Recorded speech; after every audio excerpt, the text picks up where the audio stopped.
Díomh cóide, díomh cheanadóir agus I seachtadála, agus just to Coronúil go bhfuil leiscéil fáilte agan ón cheanadóir Joe O'Reilly. So bhhaitlim sin a chuir an tafod, agus inniu tá choirí láthair le déanamh ón radión ó go leiscéil ORT, agus bhhaitlim 100 míle fáilte chur raibh Garród MacDonagh, ceanar a gníomhach radió na Gaeltachta, bhhaitlim 100 míle fáilte chur raibh bhfuil bhí mé chun ráte cumé reisce sin go leiscéil go róna mac an numara, grúp Ceannasaí Gaeilge agus an túsil Jennings Stewart ábhar radio telefisiún. Agus thugam mar chuir a freisin de cóirla radio na Gaeltachta.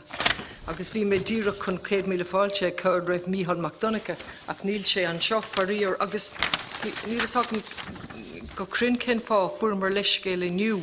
So bhí mar go léirigh tanú le ceistena chur maidiú leis an rólatá ag an cóirla ach faríor géir níl siad an seo beidir lá cinseile agus just níl mé géirí túsa chur leis an crinú le rud dúilteach agus is ionfach go bhfuil sé bhós ar cóir ach is de réir mar a hiigam an córaigras go dtí seo bhí sé I méarla beidir tar éis an crinne ba muidir an tá sé ó ní ha chur muidir an córaigras in Gaeilge. Mar chur freigra reis Straightening Commissioner Tanga na bhac le ein chóra Straightening Commissioner Tanga tis 90.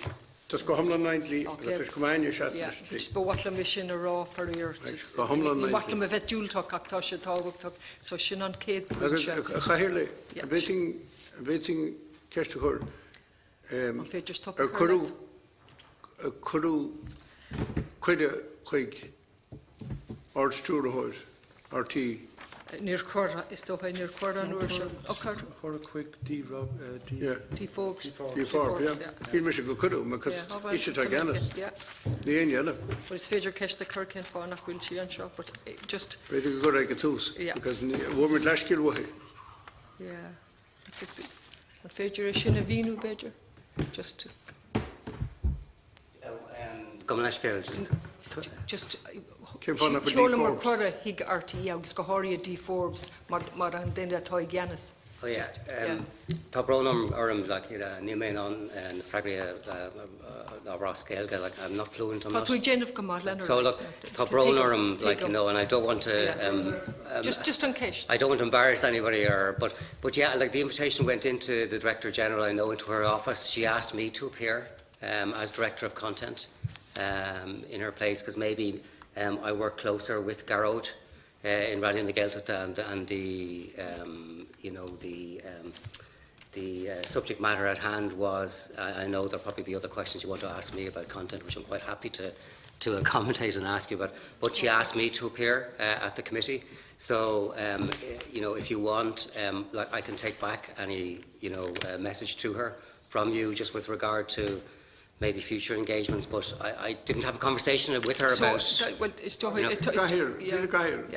An tábhar bhí muid géirí phlé na Forbert agus tócha réad na Gaeltachta. Ní faoin ábhar tá go chréala ag réad na Gaeltachta Forbert agus tócha réad na Gaeltachta. Ná tá córas eisteachán an go bhaoine na tú go bhaige. Agus baine sé sin le cadúnas agus le Cynryn Teneriget agus le Forbert radio agus le sceir héine be Gaeilge as na ciste paiblin ag créala sa chaige. Ní ddíreach an ní beor tan na créaltóirí nártaí Gaeilge nártaí réad na Gaeltachta Gaeilge. Táid san áirtí Willimer níl sí an seo. It's just chun sé díma ormín á rior agus an nuair dhearnach bhí sí gafa le rodile agus higamar ag an am ní féidir an dárá heastal ach inniu ní leiscéil tucha eici cén fáin nach bhfuil sí an seo, ba beidir go dúcha muidir reis. Ag an pointe seo just thorúd le déanamh aga mí gcónaí maidiú leis an nachtum clúmhile, so just léon mé maith an písa sin. Ba bhaitlim a chur bhuair náird go bhfuil de bhua alt seachtaigh Miradó el den achtom clúvile, govile siní, fine fui cushions ag lán privilege modulus an víndisha a hugan siad an costa seo. Ma ordi an costa díobh of Aindrias finisha a hort I let ní árid agus ma lenin si vat hort níl si vi degil dá sin ag privilege cáliha I let na finisha agah. Or dítar díobh nach dúfar ag finisha wanan le hábar na nimachtaí seo agus fi frítar díobh clach de Parliament a armú nar córmas féidir díine no entitas a chána no líwin si a dhéanamh ina nai, ina anam, ina hanam no ina nanam slí a bhéit fi iad a ahins. Ba watlam sibh a chur an ólas go for na ráis tunscanmh a chuirse faoi bhráid an costa a ailsiú híomh gréasán an costa taréis an cruinní seo. Meabhrítar do cóltaí an clach de Parliament atá an le fada nar córdómh túramí a hort maidiú le duine atá tíomh muit ina tithe nó le heficach ina anam nó ina hanam slí a bhéit fi iad a ahins. So sinne bí cuaach for míle mágus. So fáilte ríis agus chuid túús leis an próses. So nílas hagan cétála conch. Bhain buochas an leacil Gaelhar luchas leis Comhchoiste agus an gcuide le híochttas go góirn teine agus chun RT radio na Gaeltachta flé. Níanach lum tá Jim Jennings, stúrthór ábhaid atá bhór feimmenach RT, róna amach an nimimiú grúp cheannas í Gaeilge RT agus adrinn tásúlainn go méid an anna ceistní fada tá agri agart. Sola dosí muid a caint in tróna mé RT radio na Gaeltachta a Gael amachchan seo, stóring mu sé táhachtach go mbeanach chun siar freisin an staid na hagrichta agus ar an náid bhfuilmuid faoi láthir. Ceann gan héile bhú a bhí ag an ngluaiseacht cearta síbhéalta na Gaeltachta níar na 60 agus a dús na 70 ná go mna faoi stáisiún radio. Agus is an ngluaiseacht sin na fáisciú an téirhís a thagan inniuh. Cuirú tús leis a gréile dúnach cás go 1962 agus a go bhógus ar RT radio na Gaeltachta séirhís náisiúnta Gaeilge a chur ar fáil mar chuid gon chrailtar séirhís a peibli RTE. Tá go forignih in ar FG stúdíanú gasla go mara sna deirí began an ngáil máil an ngáil a gan chéirí agus cruúilú ar fe cúplaúide chleig gach lá sna cantar Gaeltachta sin. Gon chéadú díomh hí Gaeilgeirí ina measc daoine nachra éon bhéir lacab in an leasahhaint séirhís radio. Gon chéadú hí Gaeilgeirí I ggéisteach le canúntí eile go leiúil agus a fólam faoin na cantar Gaeltachta. Na cosalaachta bhí atrab agus na dúchláin a bhí rúmpa. Agus go minic ba bhíad na dúchláin céanna a bhí rúmpa liug. Tá go leor a déireach gur a bunan radio teangan na tionscanmh is tábhachtta díomh ag éon réaltas ó híomh na Gaeilgeide, go háiríide ó híomh inmhairnach na Gaeltachtaide, agus is sin na fáisciú an téirhís atá aganne inniuh. Cábhfuil muid mar sin, tá ceann chearú radio na Gaeltachta a gasla go mara, tá FG go stúdíoáin sna deirí bega in nún ngáil, I máile an ngáil go na chéirí agus an nónach broc a ceann chearú RTE. Bainan muid úsáid as éanna de craolta seachtrach an ródaí, agus bí muid de craolta as cantar éag so le fudfad na tíre a rinne blianta ag ócáidí ar nús comórtas pelle na Gaeltachta. Fleiceol na héireann, scoil saoir Willie Clancy agus go leor eile. Tá áisinaí ein, áisinaí stúdio I máile bhúrne gorca, rhaine gónach a bartláirige, racharin a gundanna mí agus na thugtar an méid sin ar fad san áidih, léiríonn sé an fócus réigiúnach a taigestáisiún, agus tá sé sin an táhachtach go éanolacht na séirhíse. Mar sin céad dhéanaan muid. Well, tá radio na Gaeltachta craola chéadúirí fichiad gach lá agus an stáisiún ar fáil FM, DAB, ar ardáin eile chamá le canalach I telefíse agus ar nóí ar an idirlíon ar fud a dam. Cuirtear séirhís chuimsích radio ar fáil go phobal na Gaeltachta agus go locht láithre na Gaeilge ar fud na tíre agus thar lear chamá. Bí an meascán ábhar á chraola, chlárach I cainte, gon chuid is mó, le bé mar chósaí rathe agus nuíochta, iris chláir, spórt agus ábhar luachhar cartlainne atá agan freisin. Tá ceol fíor hábhachtach sa skedul agus réimse lehan agan go na héisteoirí go háirí do híomh ceol tradiisiúntaí. Muinnítar a stáisiún as an gadan as telefíse.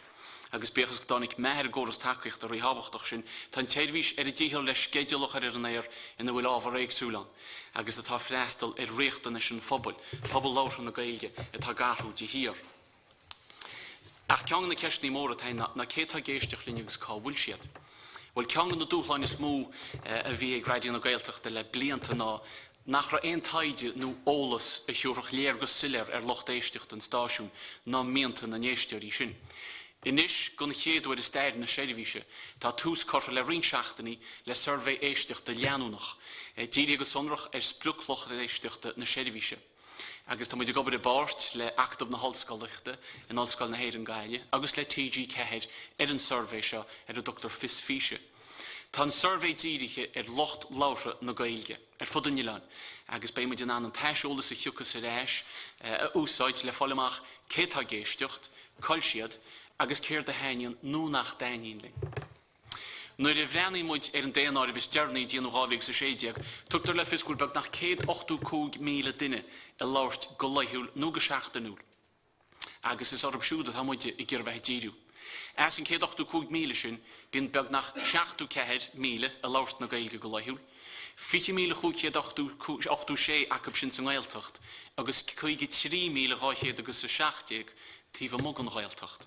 Nus tá san ar fad go bhfuil fás agus forbad teacaí na meáin go generalta, agus tá áhrú anmhór teacaí phobal na Gaeltachta agus phobal láir na Gaeilge. Catha RT Radio na Gaeltachta an dá rud sin a hóigil san áirih in éon phleanal atá muid díana amachchan seo. Mar sin cin streitis créalta atá aine go na blianta tá machrún. Wel dúchlan a bhín le sáirmhaigh i televíse gcónaí ná go mbeadh súlan go mbeadh RT Radio na Gaeltachta in an phleastal chulagan na bew bhfuil Gaeilge acab. Gur cuma cenáid bhfuil cónaí arthb, gur cuma cenaí siad agus cena símaní tacab. Is an buil amhaine le bheith ggéar a phleastal chulagan nach phleastalín tú gceart chun na bu. Tá se le feiceáil i gréaltaireacht an bhéarla sa méid agus gúil na stáisiún sin i leo go díú demografic le réigiúna cinint nó genre ceola cinint. Is an streitis atá leachimach ag Radio na Gaeltacht dóibh an chraile dé na bon lochan na séidirhíse a chosint an éidir agus gur féidir. Agus sníad nuocht agus cuasaí rathe, chlár irise, sport agus ceol. Dírín muid na cantar Gaeltachta chláircha nús iriisiníir, bárscéalt agus an CLOS, agus nóí an nuocht dáitiúil chamá. Mar gúil muid an le takeíocht agus séidirhí seáitiúil a chuir fáil go na cantar sin. Ach ag nám chéanana, chuirtir na scéalta agus an tábhar sin na láthir bhealacha tá éireannach go locht éisteachta atá Skype níos léithna sin. Bí muid an aindíadú phobal ábhar na Gaeilge tá níos léithne ná pobal na Gaeltachta i gláircha nús áhaidin, nuocht a híon, pléiscéal, rón an bew, bláinid libh an teachtain le marí ní ghaire, rán na seachtaine, na chláircha ceol agus go leor eile atá againn. Inis is an dúchlan atá machrúns na blianta tá le hiocht i dtíomh scéideal seo ná an locht éisteachta dílis a taig Radio na Gaeltachta a chuine an lín, agus éisteirí nó a bhela ag an nám chéana. Agus go bheici se do liú go bhfuil séidirhís tá taidirhreach fáilób i Gaeilge go bhfuil ráhacab agus gur fiúthób bheith géisteacht. Mar stáisiún, tá se táhachtach nach feitis ar an rudaí nó chríal chun na méid nó haintteach tíbhtí an hachraní tar fáilchain. Tá rint rudí nuach réal ein sa skedule tá díirech tosaige againn, agus is dóiling bhfuil an teirhís níos láidre dá bhar. Rint samplaigh an na leasaiche sin na chláirchaí bew níos lutha an sahran agus a dúnach, le ráchláir gon sco. Tá nuocht a híana éis ríiste lá a lei, agus muidir tuairt faoi bhealacha an difriúil. Tá fesach an nuocht den nu agan sa tróna ag 8 agus ag 10. Tá rint láirithirí nó ceol tuchaíisteach an éir. Agus tá na PCs fear a crailú rinne seachtainna tucaí le chéile in é chlár bháin maidid an desáring agus rá na seachtainna an tainnim ar a gláirsin. Ach, leis sem méid sin á dhéanana tá dúchláin agus deisinaí amach rah Radio na Gaeltachta. Céir diad. Well a dtíobh na dúchláin atá machrún agus tá rinthacha bán. Tá deisinaí á na chuiris ar gomas an téadhí se láidirú agus freistal níos fearr ar a bobbal. Bei forbert le díana i réimsí éagsúla ar nús talú nua orbert. Branda agus íháin na séidirhíse. An méid dhéanana muid ar lín agus na meán hóisialta. Réimsí eile chláir. Cur leis an level Moynihan tar fáil. Taú leis an airnáil néirithe neamhsplach, agus RT Radio na Gaeltachta chuirn cíine agus a chosint mar hárann go na Gaeilge. Tá fuireann cumasach agus funiúil i gobar an airna G. Aibhrín go dín díhalach ar son locht éisteach do bhrahan go bhfuil únéireach dacab ar an radio, agus le chélas féidir le Radio na Gaeltachta cur leis an méid atá bhaint amach againn. Tá áirithe raidice chatarlú an RT chrí chéile, agus ag go leor eile bhaint amach san námatá le híocht. Mar chuid go obair sin, be far cógus crothú deisinaí partneiriachta agus cóhaibríche tíomh stigan eagraíocht le RTí Radio na Gaeltachta, agus leanhan radio é a chur séad bhís gáirthaidin ar fáil go phobal na Gaeilge agus am mar eisimlár go chréaltaireacht na Gaeilge. Bhhailm Harteán, RT Radio na Gaeltachta agus RTí buchas a lacil se goiste as a méid simataléirí aga dáchaí agus a ról na séidirhíse agus a socht an deis a thuirtún a héchtaisteach agus a phléalaigh. Gur míl maigad. Gur míl maigad a garúid. In the elegant point, no, just okay. Just catch the one accent chin and chuck the dollar Cuív. Just modulate some piece of taija, talucha of it, and we'll spruck on my guest. Can you create new? We need rodave is a create nu is taide liano noch a vesen sha agus is more in deschin a vesen in taidischen le blianta fad in your moide na all is all run liano noch beg na more a gnis mar gol got to bart le active na holskalach the agus le tg care by all the ticht hogan wan schachte nu agus mesul agus moide an skaga in olischen agus is intra nolische vesen maar Dierig le asholes all onlochtdeistig. By an tasholes sin ik chuck the rash go lenunach. Guljanunach. Agus an mai sin le fall go paible. Ik gebuintje zijn niet goed aan nachtmiddag. Niet moet zeggen een hoes voor je lacher. Agus niet graag rodom aan sokkerje. Zo dan moet je voorzien hier maar maken dat een patroon agus keer gedierig het heen zijn asholes dat je de reis. Alright, go maakt. Oké. Ik heb het ook weer. Gurbil Margo agus ta. Ahazar an gudshif an sha. A camera gwil andi morum. Na quid an te to fragrach. As an television shot trnuna. Agus sin orchanasi. RTE. While we also buy an walla hort ganidden, reden de Gaeltachta, to the harve professionte, to the governor in Trocha, to she special gumilehetje, wins Desha Kukaur Galamaka RT Marhampel and Morning Ireland, agus a vinter reden de Gaeltachta gun Clark Cannon Kilna, Awajan. Brennu na hachfan ni eigsú de churtar fáil agus a bhesan RTE atá corrum. Agus tramóini giri clára chur láhad le nuocht áitiúr náisiúnta agus internaisiúnta agus gomininic an chlúdach acu chrutha internaisiúnta as a dhéanana I giri sin I dhéanana miontanga agus camera din fuirin RTE réad na Gaeltachta éocht. Agus rodelle gomailam RT rena gwalta walas agus sin an cormus at an agus a bhí an o hef cormus gnéis o hef leithróri go bheith tomsi siad an tein station radio means ban náisiúnta means ban ar hampla den trachtar o chlufi pelle agus an o'i furfur na leithróri móra Tá ag RT réad na Gaeltachta is mráid. Agus is eisiamplár intach gon chodéile an saoil. Is iad brenn siar fech. Nínam nó. Se, divan agus sin marrá. Agus is eisiamplár I réad na Gaeltachta. Beidir rin ceistan I sunra. Cévéad ains RT go generalta an gadalnas. Now, I'm kind of in the about sound and vision because I'm going BAI up to my kind of more crop him. Going cadulness. That a case, Kevid Gushin, a chatter, a read in the Gaeltachta. A veteran Kane, Kevid a chatter read in the Gaeltachta, in Leona, as Kevid a Kahu a read in the Gaeltachta, some Leon Harvey's a jet.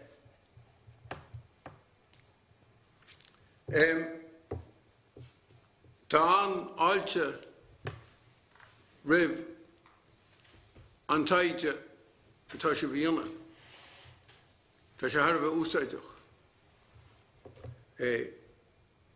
Is dóigh bhfuil an taide sin tíanta go minic a ggótheacht créal an bhéarla. Agus an ói tá rud am an fáiteach tíanta fádochain. ó hef créal an bhéarla, bhfuil nósan I éisteachta éagsúla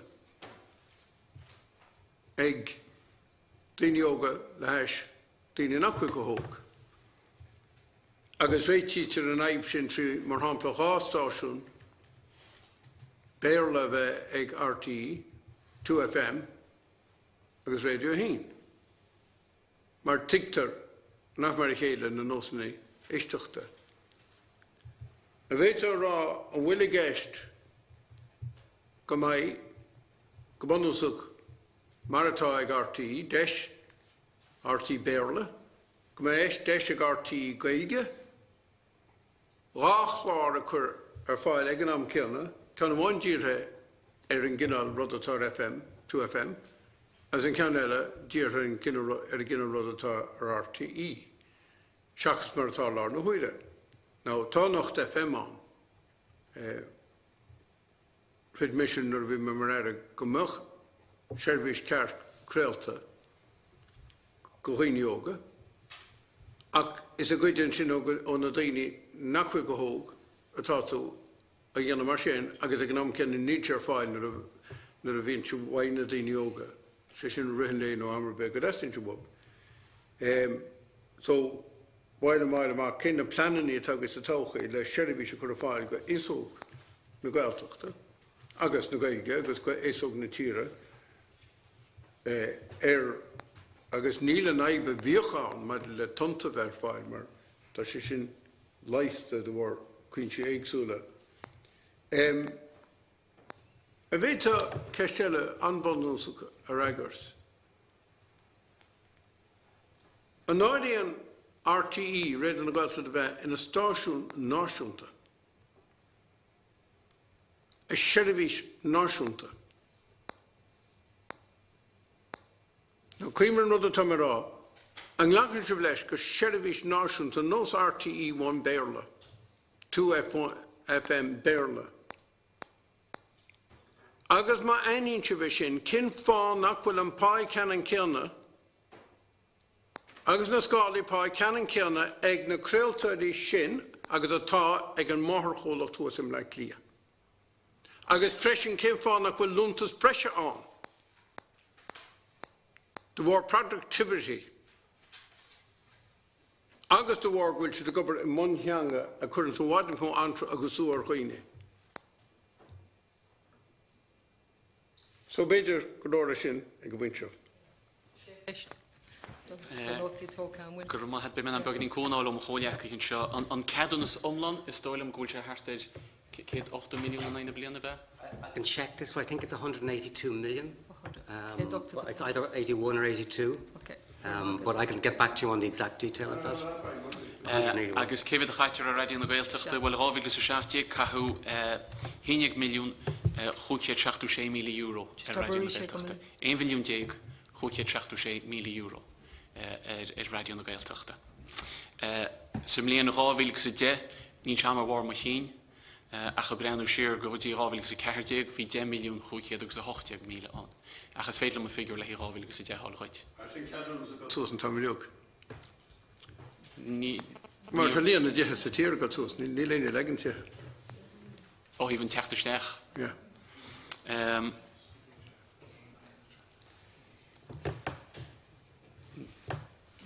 Niet een techter gewoon het zich reader en nog los en zo.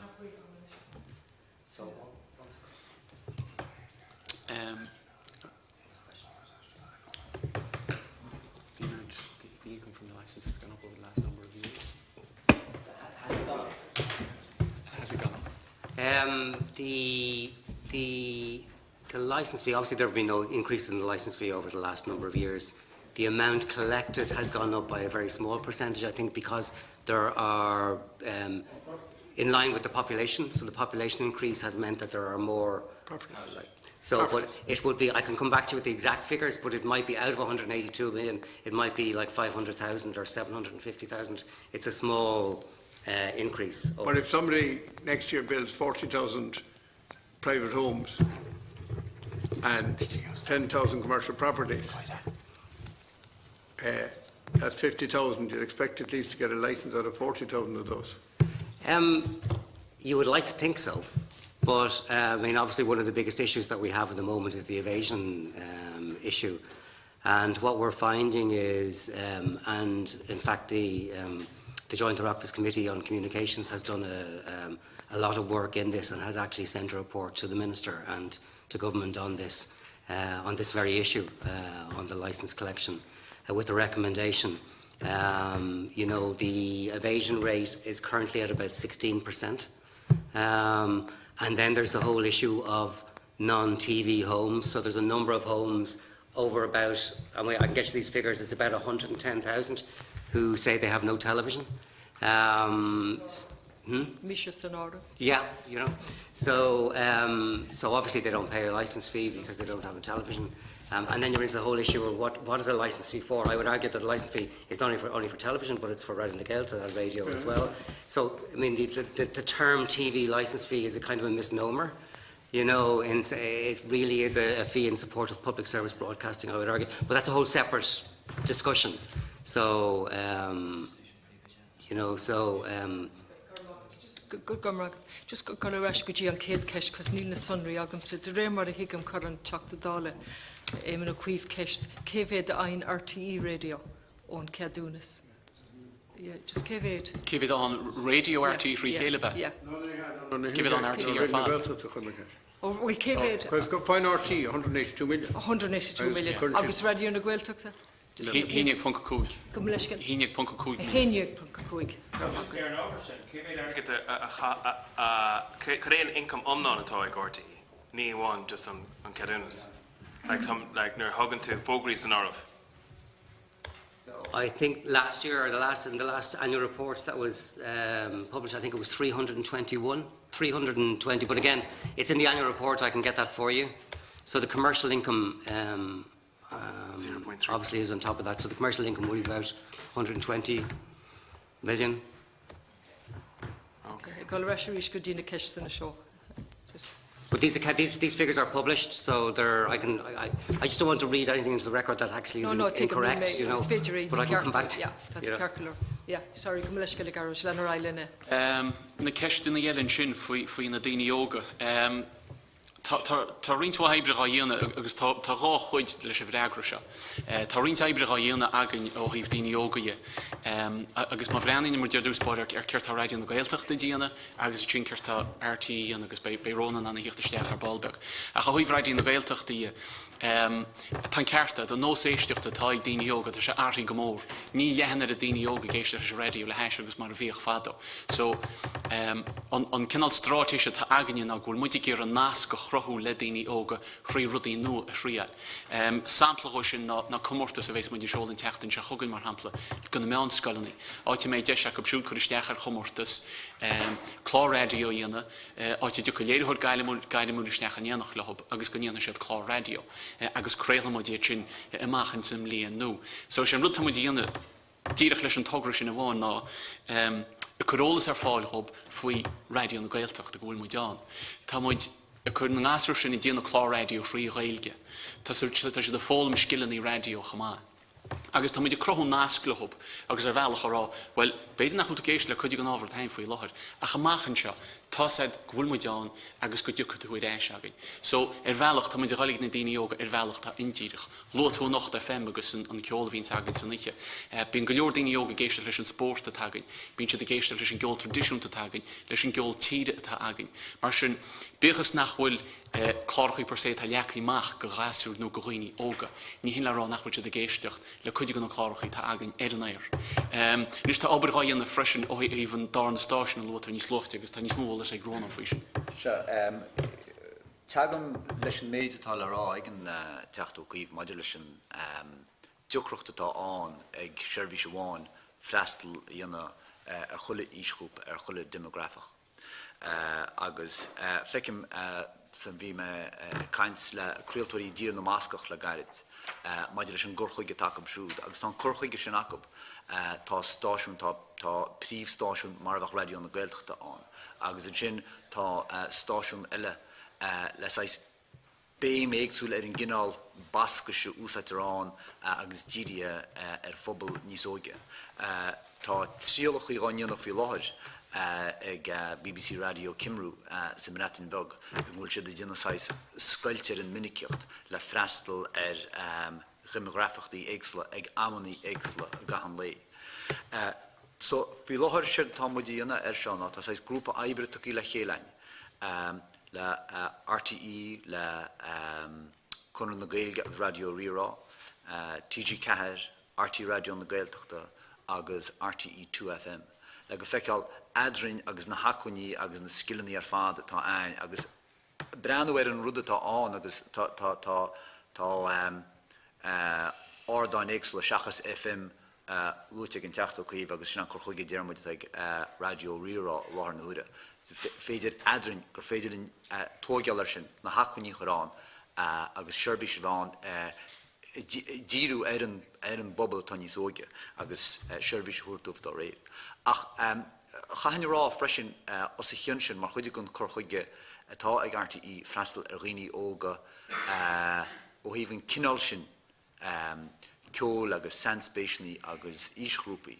Tá forbartí suntasach a dinta ein le 2FM, le RTE 2FM.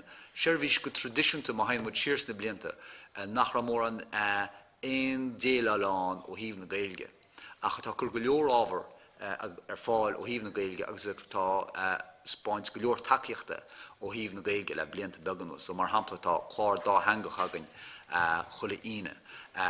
Úsáitir Gaeilge ar an bríomh chlár léthúil tá ag Owen McDermott nar atá se mó nidir phlé leis an tétá plé le cuasaí nuachta. Tá album le ceoltóirí mór le rá le leaganach i Gaeilge a go óráin cura ar fáil isteach chuile scoil an san tír díreach le gairid. Agus tá freisin gon chéadúrsdói críala óráin in Gaeilge bíoch gur óráin iad le lehédí Ed Sheeran nó óráin le lehédí imlé nó nícap ar goods ceoltóirí comhaimsere hain bíon tá 2FM i déile leis an níos mú ar bhealach nach míoch. So dhearann nach chuirmuid teoranta ó híomh an spás amháin, náis gurmuid gearra sinna ebrúach agus támuid gearra bheith gobar in na seo sin, ach támuid dina rudaí is spásnaí eile freisin le gur féidir in freistal an óige an Gaeilge go comhaimsere. Agus freisin teachta dírsdói ar an deáhel atá go háirit meas gon ísgrúpa sin i léana teanga. Agus tíidir an pointe is fiú lo freisin an partnerach a bhí idir mutéin idir radio na Gaeltachta agus 2FM písochan le nós síomh ar an Idirlíon.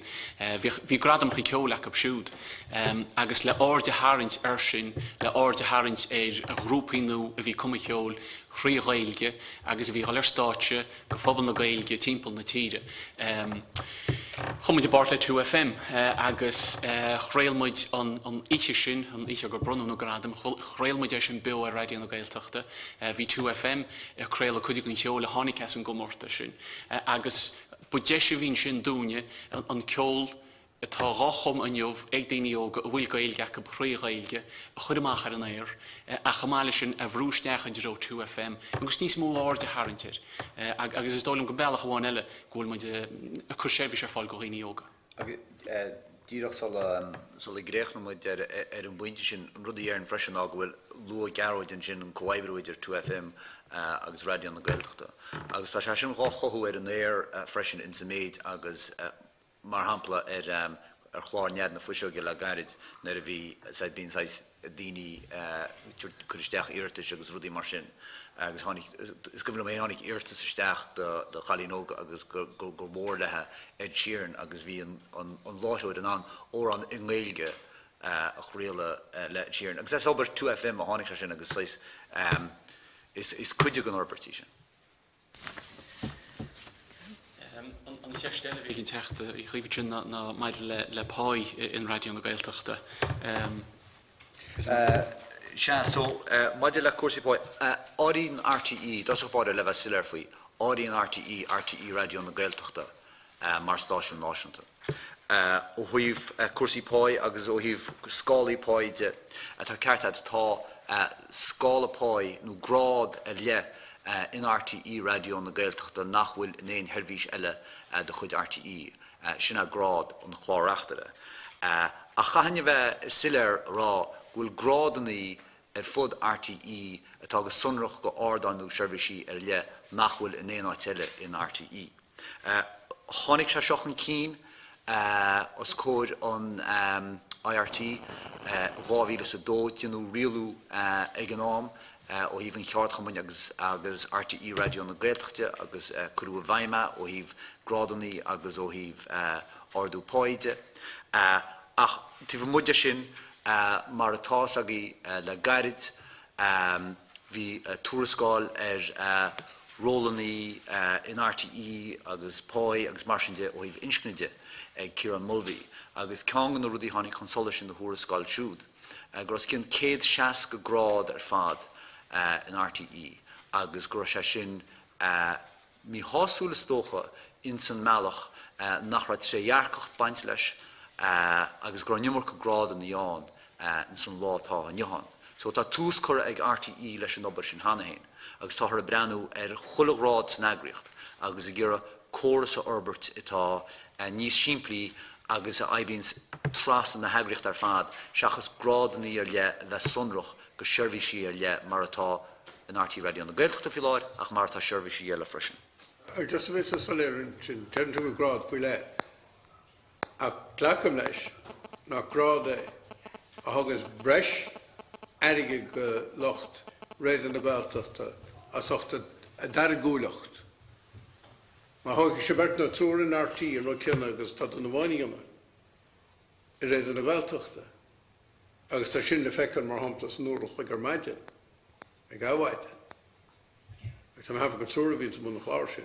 Maar te play is de box mo, no na brok. Te adam a gest. So te targúlacht, maar te met een teststijl en rotje hargúlacht. Hier kom ik all fire vaat ik locht red in de gast dat te remmer ik hem. En dan dat je het masla taan tussen maar ieder sorry rego nog tussen voor fijn is isle. Maar een kaart aan. Ní ar gúlan tidirhealú sin choíonna ó híh réigeannach seachas. Tá híh pai. Tá sin tidirhealú tá an ó híh an grád agus sinna grád an chláirachtar a mar deirem. A go bhfuil éon mar deire a bhfuil éon csitéir. Seachas tá mu trééis a hochrú gur trom fao leisib agus ba páin níos ísle go. A bhfuil éon csitéir násplácha tá bunathe idicí ar a bhfuil sé seo bunathe. Ní me cíns bhfuil manana sin ag credim go degan an grád go déan an grád siar go dtíon líideag 7 ar a buníún turbís. Ach mar deirm tá tús cura le próséis in útar breanú ar na gráid ar fad san agrich. Mar ba me cuam ba mu go siar go crumil. Bhín 7 be fu réúnta, Tá sí le go mór 7 ní heúm just bhí ceistháin eile chuidme agus sé sin céfannach with Canada Bowen, Capir Station. No, come here, do you want me to say something about that? Well, obviously we have a kenner in position at the moment, and when we appointed Gaeilge, we said that we would undertake a review of the management structures, not only within Radio na Gaeltachta, but also within RTE. That has currently been going on, and we're getting towards the end of that. We are going to advertise the position of Kenner within the next 2 weeks. 2 weeks it will be advertised, but we needed to do work. There's a lot of restructuring going on within the organisation. There are a number of jobs that still haven't been filled or advertised, including a job like a head of channels and television, which has been unfilled for the last 2 years. Year and a half. So it's, Gaeilge has been doing the job very ably for the last year and I don't know, many months. Ní bhain an ceisle sin in áire. We're not talking. Ní bhain an ceisle sin. Bhain an ceisle cén fá a bhfuil ceann riganíomhach. Sin an méid. Ní muid taken just na clús on. Why do we have Why do we have an interim? Because we decided, we needed to look at the whole structure of the station, and we asked Gaeilge to go in and have a look at it, and that's why we did it. So, as an interim, and we said that. Okay. Yeah. Okay, gur magad. Tá tú críicne ich have to dála Tóibín. Yeah.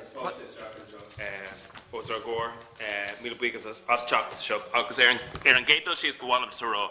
Is service ionach a hagan ó Radio na Gaeltachta lá ní le. Tá go leor daoine ina cónaí sa tír seo, agus is beidir ís Radio na Gaeltachta an tain foinse Gaeilge tá acu, agus an tain sais chur láthair mar gheall ar an saoil bríomhar Gaeltachta an, agus duine siad go leor obair ionach gan deart ar fad. Cá mis sé rá, just brisin sé macrí nach tagan, teach dála ó Fine Gael agus an rialtas go dtí na crinniú seo Cominic is becartómh teacht chun an scéal seo éisteacht uamhse, mar bheadh níos mó tionchar dearfach acu na Harry dá méach si da an seo I mothuairmse. Now, Comé rá just thug tomisitréis cuat a thuirt do golóir ifigi chun ar radio na Gaeltachta thar timpeall na tíre le fada an lá agus fiú go bhfuil service an bhaid teacht uhu Comé rá is crachlach atá in áire. Bhí tú rá go bhfuil siad fáil 3 fan gaids den income atá ag RTE ag an bhaimite atá ag dul isteach go dtí radio na Gaeltachta. De bhar na figurí tá taréis a thuair dúine, agus is agad fear íse lei sin, agus taispáin sé, I suppose, cé có tábhachtach a ceapan RTE go bhfuil radio na Gaeltachta agus go bhfuil an Gaeilge ag an bhaimite. Chláracha cosúla áhaidin agus cormacha go Cuív, tá siad san in amíocht le drive time a radio hain agus Ivan Yates agus Matt Cooper agus na chláracha sin agus níl na hacuní cuia acu a churbe. Ceapan go bhfuil trúr na cethir ag obair chlár cormacha ag go Cuív nó mar bhí sé go dtí seo. So duine bháin ar an mic agus beidir producer eile ag obair taobh hiarda agus duine eile beidir ag obair freisin mar dheannar technoliacht. Is crachlach é sin mar dheall service, mar tá géirí service cuimseach a chur amach. Service atá ar ord caighdeán a meallan daoine is seachan. Mar tá go leor chláracha iontach ann, ach freisin tá go leor ammantí I mothuairmse rénos go bhfuil sais fillers an. Tá níos mó daoine ag leabhart an Gaeilge taobh muid an Gaeltacht ag an bhaimite ná atá ag leabhart an Gaeilge sa Gaeltacht. Agus nuair a hagan scéal suas nó faoi séarchas in íor na Gaillimhe, bíonn Jackar dúine éisteach leis a rís is a rís, mar ní buineann sé leis saoil nó scéal na tíre an bhfuil is a goibh.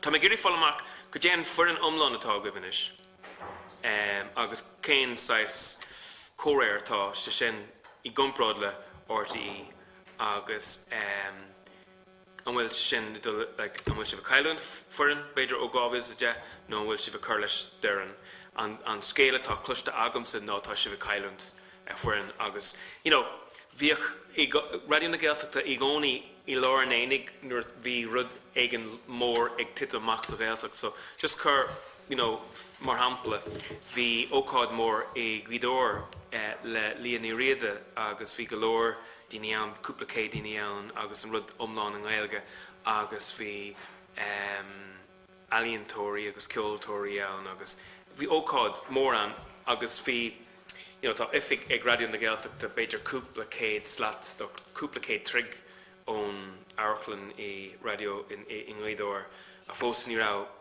deis ní rá féidireacht ag radio na Gaeltachta duine chur chuigan ócáid sin de bhar an aspa fuair natá goibh se ag an bhaimite. Agus léiríonn sé sin an aspa sim atá ag an rialtas seo mar dheall an Gaeilge. Cé bhé daoine tá géisteach leis an stáisiún? Tá sé níos éascaí sais an ruúin fatima nó áil amach nó cé bhé daoine tá géisteach agus is léir go bhfuil si bh fáil an tólas sin.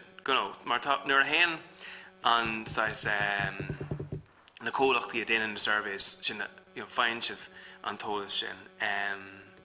Mar dheall ar an pá mí chorm agus dúirt tú go raibh sé agus I mothuairmse tá ag déanamh de chuid fust ag freagar an ceis sa slí inatá sé freagartha gutsa ach in áiríire ní léon leis céal le fáil mar dheall ar differ grád.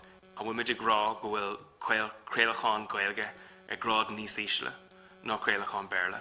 An bhfuil an job níos éasca ag áhaidin nó atá ag Morning Ireland. Nach bhfuil siad ag déanamh an rud céine in áiríir, a beidir níos Jackar ar radio na Gaeltachta mar tá an foireann I bhfad níos lú. Caithfí sé sin, ní léon leis céal ar churbe de bhór é sin. Bíonn daoine ag caint faoi mí cohramas pá marjouler inskene, ach tá seo feice marjouler teanga, agus níl sé ceart nó cór in éinslí inskene nó teanga ar chorbe. Marjouler freistal ar an téasóg, tisagam tá sé caint faoi rudí atá ag titim amach, tá cúpla chláracha ann, atá ag sinú amach a lámh chuig an téasóg gan dat. Ach in áir níl golóir an, ba ceart go méid radio na Gaeltachta a dó. Agus ceapan go se sin gealta a rís eile mar jouler an Gaeilge. Cad é an stádas leis an geal sin go dtí seo. Cad faoi daoine é túisceart na hÉireann. Cad é an service atá chur amach agaibh go dtí túisceart na hÉireann agus an bhaid bhí gin bhéin obair sa túisceart ag bhaimite. Mar jouler fála mórí na Gaeilge, an catá sé bhí déanamh faoi sin. Agus, bhí me caint faoi an just an uaireanta bíon radio na Gaeltachta ceapan git a beag ró faróisteach mas focail geart é sin. Ceapan go be ceart go mai, tá sé tábhachtach díreach isteach ar na Gaeltacht gan dat. Ach bíon si bhíh ag airing ar an taobh uaireanta ar radio áitiúla in anad radio náisiúnta an bhfuil is agat. Mar dheallar clár fáisnéise, níl glór chlóracha fáisnéise ar radio, éon radio an air na áireire, agus ba ceart go mbeadh bhád níos mó. Chlóracha cosúlas, history, the history show atá ar radio na hain. Bíon daoine ag éisteach leis na chlóracha sin gach go le seachtain freisin. Nuachta den náisiúnta is féidir le níos mó líana faoi sin. So just seo ceann den bhálam just ag an deireadh cosúla bookend dhéanamh nó fiú go bhfuil cáinú déanta agamsa mar jouler ar an seirbhís. Níl me cáin na naoine atá ag obair ar chorbe, má tusa go hain go bhfuil síosan ag déanamh a níhil agus tá caighdeán ionach curtha amach acu, agus tá seirbhís ionach tábhachtach agus luachfar curtha amach acuibh se mar jouler na líonraí Gaeilge thar timpeall na tíre, ach an rud atá mé cáinú nó an aspa acquaní, an aspa airgeadas, an aspa furan agus an aspa sim atá i gceist gur mágad. Mí mágad theachta. So go bhfuil seach gceist an sin. Heile leid. Dína mé iirecht híochta acab sin ar fad. Ar dúspáir gromaidsocht na rudí deasa dúirtú faoin teirvís, tá an bhródú leis méidir dhéanamid tá anó éireann a gobar in radio na Gaeltachta, tá sé foiiniúil tá sálaíocht acab agus ní chuirsí ar méid daibrí dhéanann siad chun na chláracha dhéananmid a chur dála chéile ar son an lochtéisteachta tá againn. Má hasím leis an próisteach sa luatú níos lochte agus hín techt a Cuív caint níos lochte ar an teirvís náisiúnta. Tá muid gur ar bhealach an dárad a dhéana. Is seirbhís náisiúnta muid ach ag gnám chéana is ceann gan na seirbhísí is tábhachtaí í radio na Gaeltachta, sna cantar Gaeltachta. Bunaí radio na Gaeltachta in chéad láiríomh le seirbhís a chur ar fáil gona phobal Gaeltachta. Agus hín teirvís fíor radio nach an tám sin. Sin an áit bhfuil go leor gon lochtéisteachta atá againne. Agus bheith sé fáilí a chaine gan a bheith clúdú scéalta a bhhainnig go sunrach leis na cantar áirid sin. Tá únéireacht ag go leor go phobal na Gaeltachta ar a radio. Agus fiú agus mé rá ar a radio. Sinna deirtar i Gonamara agus i dtír chonig úsáte chéile a réidir tú ar a radio mar tá únéireacht aca baid. Mar a glúdó muide go leor gan na scéalta áitiúla sin ar a radio. Well, tá muidir cáile chuide gon locht éisteachta atáin sin agus tá dílis chuinn tám ar fad. Is deacrocht é agus is rud fíor húlchánacha an cormaíochta áil idir an dárad. Ach in san streitéise tá aganne, déanann muid ar an nuocht áitiúil agus ar na chlárachaí irise níor barscéalta agus an CLOS.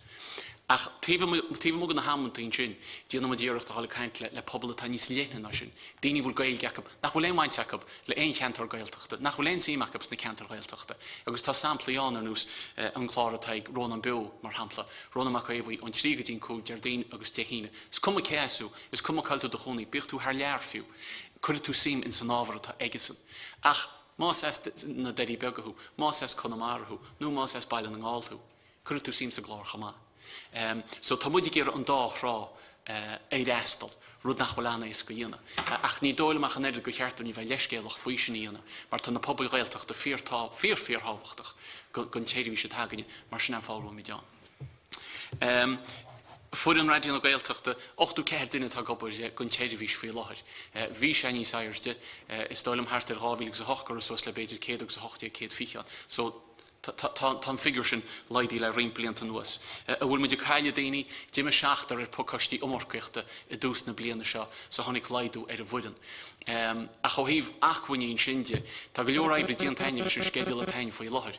Agus ceangan ruí tá díonta gin bhfuil cás díonta gon na... leiscail tá fón am bhfuil just no bit one. Mr. Ba? Well, did it came in, he talked, Ochtu ceir. Up to car. Tá gobar gon téirí sé fad go náisiúnta. Agus... Just come leis, just tá sé Jack ní bhaid on tafid. Just come leis.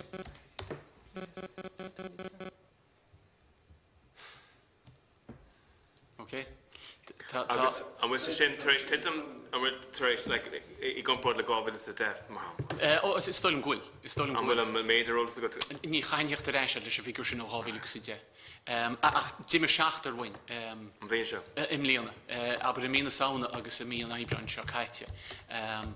Agus Jimime sé na Comhchoiste umorcuachta a bhí RT a tairiscint. Agus ní daoine teachta in a... No, ní léana na tíochta náit na naine sin.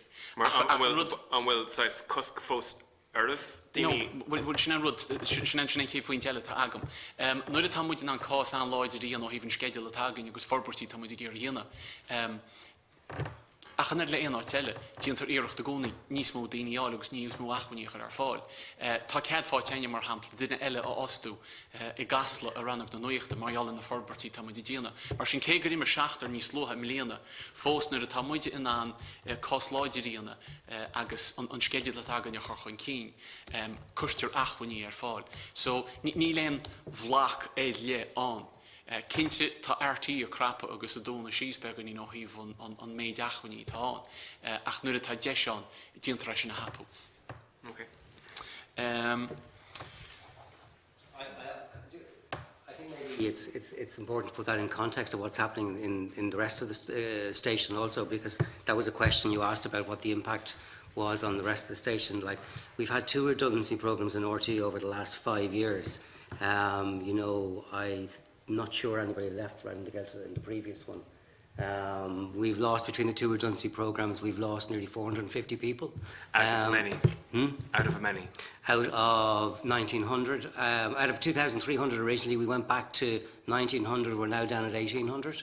So we've cut our costs over that period by 24%. We've lost a lot of people, and that has a huge impact on our services. For example, I said at another committee here previously that, you know, our young people's programme spending has gone from 16 million in 2009 to 4 million last year. Like, you know, as a public service broadcaster, alongside what's happening in Irish language and young people's and drama and arts and culture, we have this huge gap in terms of what our public service remit is, and this is part of the case that has been made by the BAI, by ourselves, by your own committee here in Leinster House to the Minister. Not only will our young people not be able to speak Irish, they'll all have Peppa Pig accents. No, and it's a huge issue for us, actually. And we've said this to the Minister, we said it to government, we said it to the BAI. The BAI have come out with a very strong recommendation recently on funding. I think we're reaching and the Cabinet set up it's not a Cabinet subcommittee, a group to look at this, involving the Department of Revenue, Arts and Culture and our own department to look at the licence fee collection issue, and I believe they're due to report on by the end of Q1 on what the government should do on this. There's a very strong recommendation from your own Joint Oireachtas Committee. There's a very strong recommendation from the BAI, and the issue is, and we've put in a strategy document saying that should our funding issue change, there are areas of priority, and the areas of priority are young people's, arts and culture, drama and Irish language. Can I ask you just how many are working in RTE just at the moment? The 1,800 and I'll get an exact figure, 861 off the back of my head. Okay. So just Gaeilge. yeah. Oh, yeah. So 1800. So Tommy Kindfree, Kyle Radio na Gaeltachta, Beagnach Jeff van Gate Dar for an Blian show. So da make RTE Kylant and made Kane and Blian show, Vek she the Kylant, Temple, Kate Quagadini and Blian show. And was the Shin, and Shin over the Horda and Blian show? Yes. Kate Quaga. That's exactly what's happened. Okay. That's exactly what's happened. And actually, the Director General, who was in the committee here last week, said it was 150 in the first phase this year, and she will be looking for another significant number of people next year to make cost cutting. So it's impacting across all our services. I have to be honest with you. It's not a place where any of us want to be. You know, we would much rather have, in our belief, a public service broadcaster that is funded to do what it's mandated to do through the Broadcasting Act. But I think, and I've said this publicly before, that if that isn't the case, well, then there needs to be a dialogue and a discussion about what the future shape of public service broadcaster in this country looks like. If you know, because otherwise we will fast be reaching a point where we will no longer be able to provide some of the services that we currently are. Okay. Agta sin ceta géisteach cebedéistear atá gartí radio na Gaeltachta agus le freagra jaarhúirteart níle sein go cinnte. Tá rá chóras in iséin, go dtí seo bhí chóras a bhónain a dhéanach teise ceta géisteacht. So tá mé híidir réis caintear na JNLRs. Is chóras sin a bhín sig na stáisiún tráchtála agus cúrin sé cebedine tá géisteacht agus cenáitiúil siad a géisteacht. Tá RTE radio na Gaeltachta rá le fada nach ní hé go locht a góras ní éilean an chóras gon pátrún éisteachta tá radio na Gaeltachta. Mar go bhfuil go leorgan héisteir í tagan i Skype ar chósta hir na héireann agus iad grúpailte stohí náid chéanús Conamara i dtír Connolly agus i géiris na cantar Gaeltachta. Ní thugan an JNLR cúra gon chinál sin san áidih. Breanhar na JNLRs tá sé rágóil hartar híon faoin géad go phobal éisteacht an na tíre géisteach lí. Agus éibrinn sé sin amach hartar 100,000 duine, 9,000 duine nó mar sin. JNLR a bhíú. JNLR a bhíú. Joint National Listener Research, I think. Tá sé cosal leis na Thames a bheith ag telefís. Achanis agus bhí muid trocht ar níos lucht le fis físe. Tá muid gal díirech sé pobl na Gaeilge. Na daoine tá láirt na Gaeilge go leithúlagus go 16 uair. Sníad an dramas mú bhfuil muid dírehar bin sin tíir se. Agus tá muid súil as fis físe go dtí go ólas a éis aine faoi cinna Gaeilgeirí atá géisteach linn cábhfuil siad cé a tain. Agus is ólas sin a bheits aniúntaach go deo gon téirbh sé chuid muide go háirí agus muide leagan amach skeidil agus a géar a chláircha íon amach. Agus díadach a tíochttar sin agus a tíochtstoi leis na ceistení bhí ag an teachta Tóibín ó híh réigeanachas agus mar sin de. Tá táhachtach sloi rá go bhfuil an demografiachta tá ein ó híh fis físe i tuairt san áireamh canteoirí Gaeilge, tíh stiúgan Gaeltacht, tíh mug an Gaeltacht ar chaintíh gon teorin agus go mé mu an a sinna eiceáil a réalach níos ár. Agus freisin stocha tá muid tuairt canteoirí mar a déir garúid, canteoirí léithúlas an áireamh, agus freisin canteoirí 16 úla. Mar tása go héin, tá sé deachar beidir úrintí tuiscin chearta áil Cumas Gaeilge machchas na ceistení tá bhíonsan san déanairib.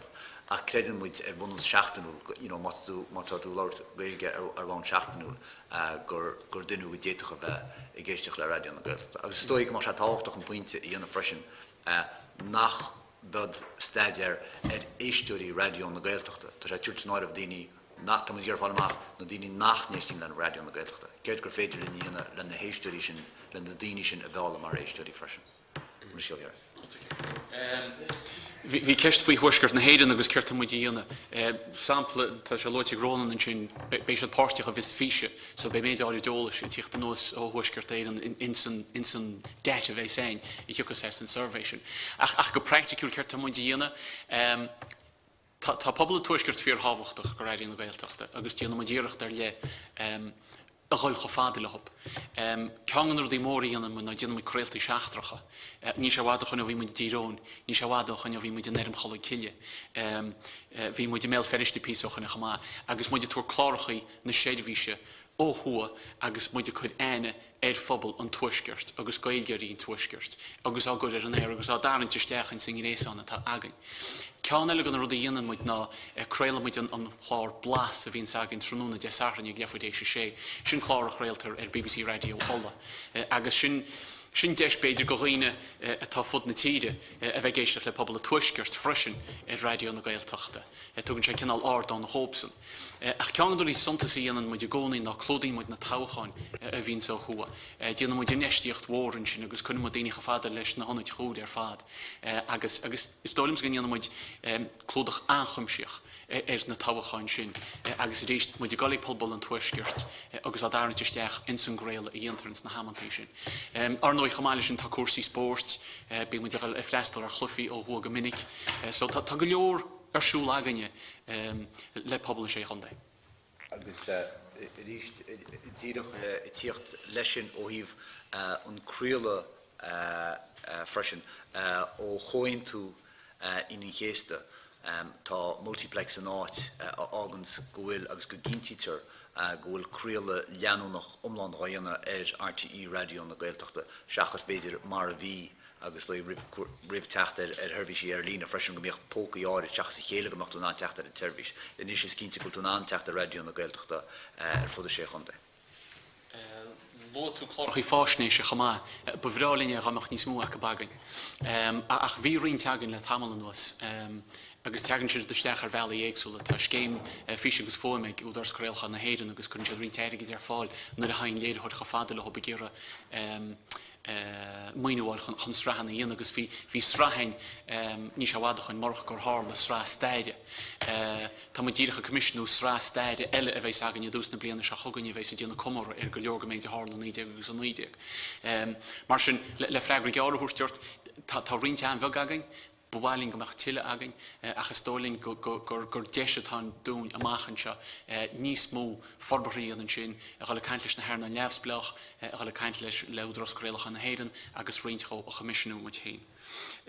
Lo tú fólamóí chamá I ríist tá deisisin seo an hún agus cé nach rud behead an éir againn faoi láthir in san réid digiteach an bhfuilmuid feicear dúne go bin an bailachas águr féile in gáil le freistal líon ar a fólamóí. Seachas tíidir chlár chuir ar radio ag néochlog ar maidin gur féidirlinn rud cinnte chuir ar fáil go riine ar líne a bheith ar fáil ob nuair a heastín se bhthb agus gur cuma ceáid an bhfuil siad ach tá obair le díana againn ar sin san snámatá le héocht. Sin ceann go na dúchláinna tá ainsdói ó híh agus fecin muid gúil sais gur bin dúgus atá orin ó híh na Gaeilge agus daoine chumasú ó híh na Gaeilge agus cúna éidecha sé thuúdóibh ó híh na Gaeilge.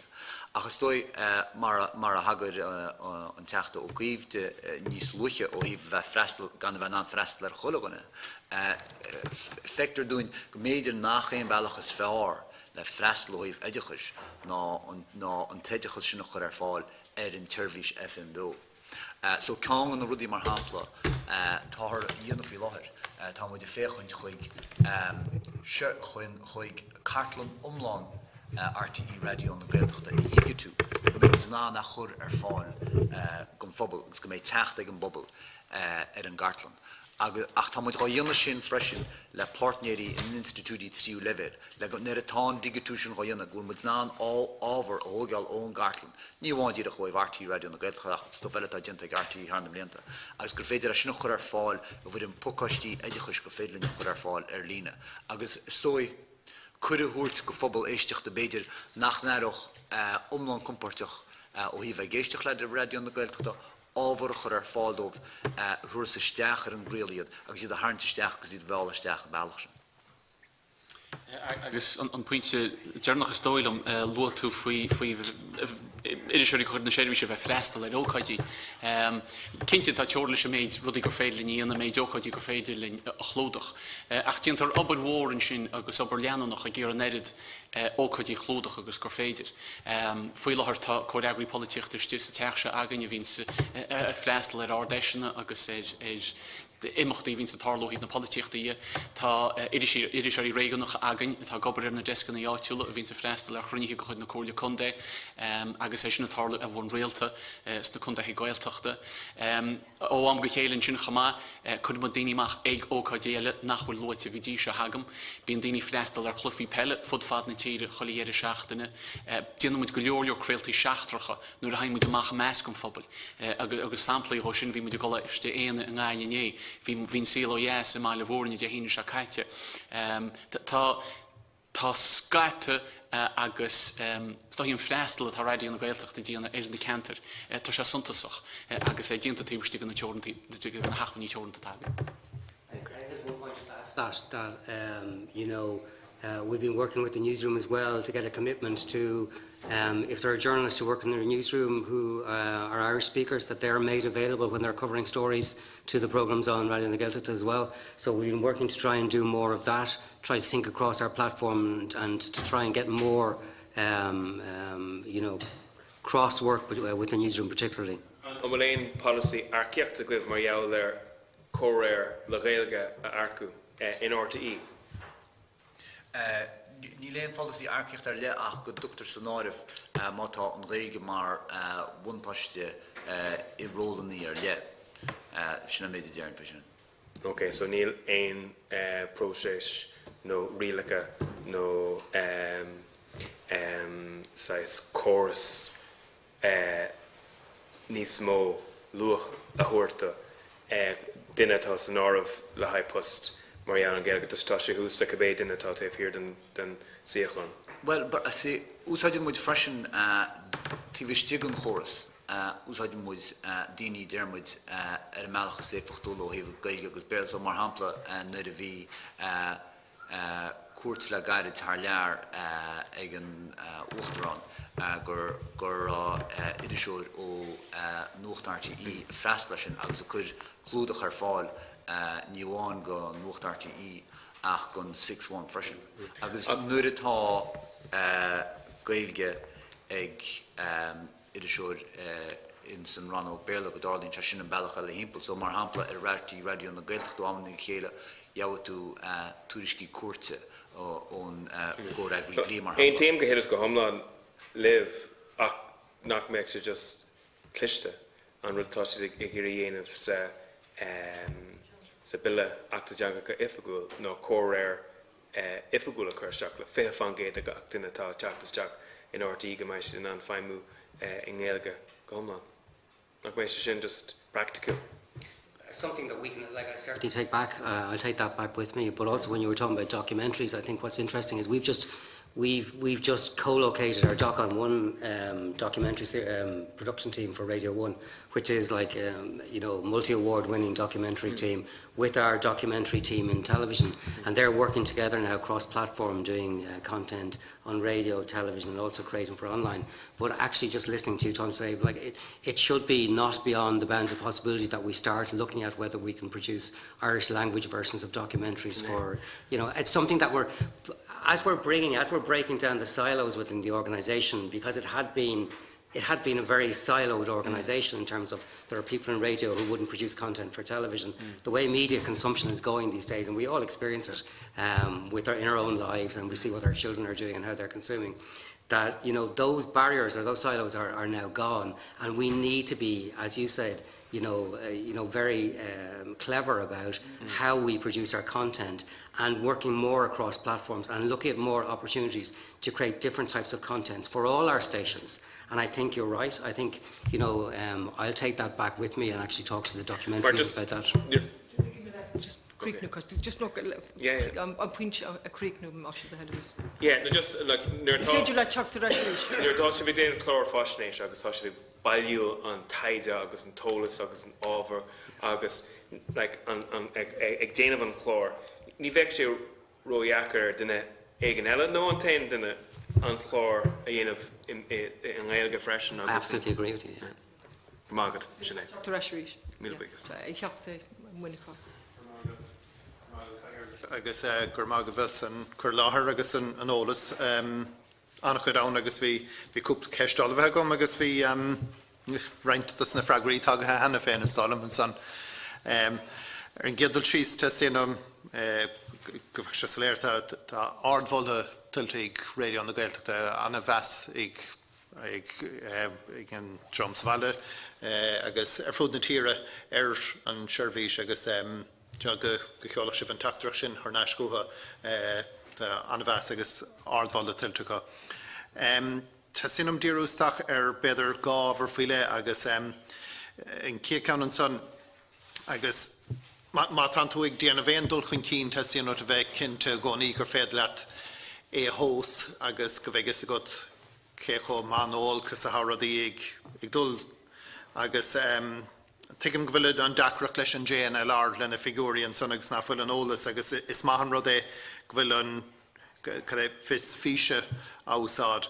An bhfuil costas breise buinteach leis sin chun an taide sin a chur ar fáil agus a gúnpráid lena stáisiún teachtála an bhfuil sibh chun ólas breise áil nó bhfuil an bhfuil úlach mór nó cénsáis costas a gceist maidir leis sin. Neadar an bhfuil sé gceist go díústach ar muintear Gaeltachta, Gaeilge nó an déan ar fad nó catha céhaisibh chun bheith díú an taide sin son gur luigh tú rud ag marall ar Gaelgóirí bhain nó bhfuil sibh chun dul a dro daoine nachfuil Gaeilge chomá agus fiachant an féidir iad son bhela a dro an stáisiún. Má chuoíonn tú an slí gur bhíh TG Cahar hena féin an slí gur raibh na chláracha na All-Ireland Finals acu agus go thoban híanaidir amach an stáisiún os cór slú olmhór nar bheith éon Gaeilge acu agus haring idir iad I dro TG Cahar an bhfuil éon rud mar sin an aigen a gibse nó bhfuil se bhíh díú ar muintear na Gaeilge a bháin. Agus an son marall ar an forn agus braham go bhfuil an nuacht anhachtach agus ach go háirithe nuacht átúil go bheith an ceangailt a gcónaí ag réidió na Gaeltachta leis an Gaeltachta agus go bheith na sciailta átúla ann. Cén plán a hagaibh chun go bheith tuairiscóirí átúla ann nó an go bheith daoine ó Curragás Bal na Gáil ag taistil sir siar thar Cuív nó a bheith daoine átúil a gaibh counter Musgrave, counter na Rinne, Cléire I bhreaach nó chuna sabró sé sin chuna cinn tú go bheith an nuacht átúil agus an ólas átúil agus mar sin de ar fáil ann. Beidir gur bhreaga me sin chéad ceistú hí fisfíse agus an taide éisteachta. Tá costas breise I gceist stoi-bhealtas a suntasach I go bé an in san áma tá an agus tá míú tucaí ar chósaí airgad sin RTE go le neisteach se dhéanana I taide leanúnach gon chéadúr stair radio na Gaeltachta. Ach tá an costas chá riint mar gon bhfuil chá dhéanana mar chuid go chófortiocht le TG Cahar agus le olscoil na héir an Gaile agus acadómh na olscoilíochta I tuairt faoi sin. Ó híomh céir bhfuil muid díú in san taide sin tá muid ag díú phobal na Gaeilge bíoch siad san Gaeltacht nó tíomh mug an Gaeltacht. Nus tá an leagan amach ó híomh so tá sampla go chúchéad duine mar chuide gon taide sin agus tá an scape dinta an gúchéad duine sin dréir bunú demografiachta an déanáirih ó híomh cábhfuil daoine a láirín's Gaeilge tí bhí stiúgan Gaeltacht, tí bhí mugan Gaeltacht. Maidir le bheith freastal phobal éisteachta gan Gaeilge ó híomh na taideide an rudí ná go bhfuin muid chuide an ólas sin ón JNLR freisin tá panel taide loch féchna agus locht éisteachta in bheánach ag RTE úsáitar le haid ceisní agart trasna na réimsí ilig agus tá muid ná mianta drám nachhol Gaeilge acu ba'áil trí sin. An rud a dhéireann agus tá sé éagsúlstóí ó híomh TG4 tá sé níos deocra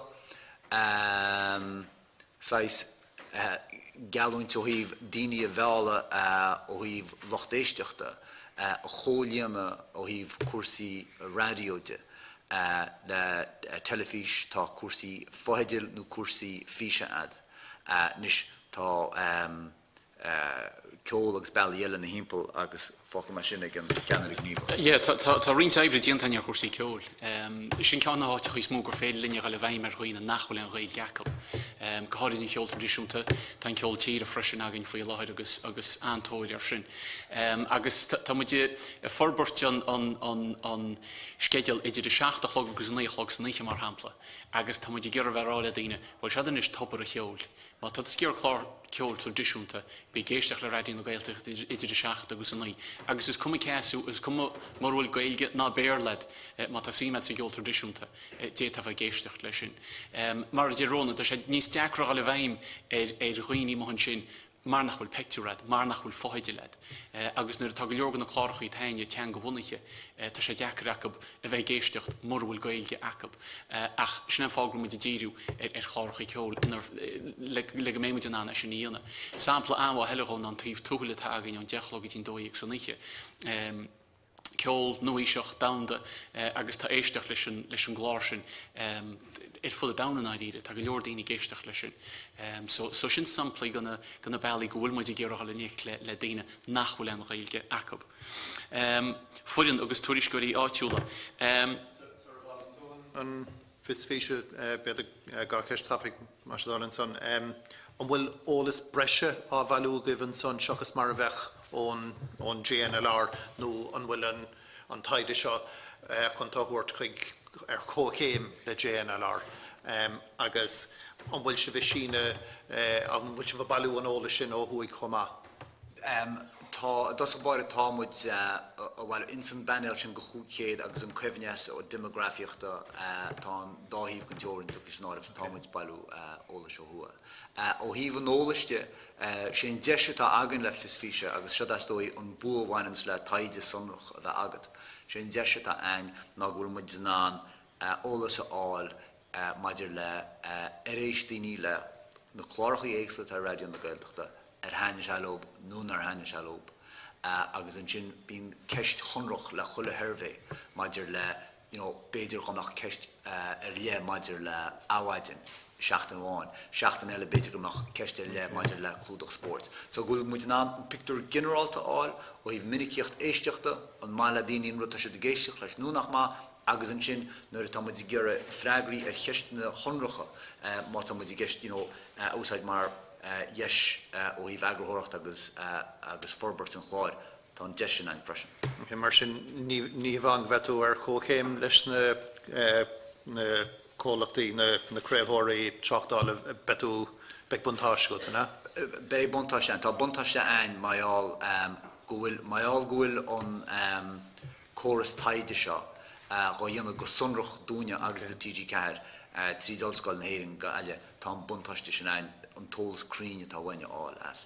Okay, agus maidir leis an furnan son agus na iriseoirí agus an scéal átúil. An bailach go dugan muid faoi seo agus se atá RT radion na Gaeltachta díana bunaí stáisiún ná go bhfuil daoine i gcéibrú as na stúdio agus na heficí tagain i maiile ngáil i Gonamara agus insna deirí bega agus méidáir daoine freisin na gobar le clíonn sin. Níor chleacht radion na Gaeltachta riomh tuairisciúirí a lonú in éon teangan na cantarcha Gaeltachta nach ra gobar sa stúdio, nach ra gobar insna heficí tá agin.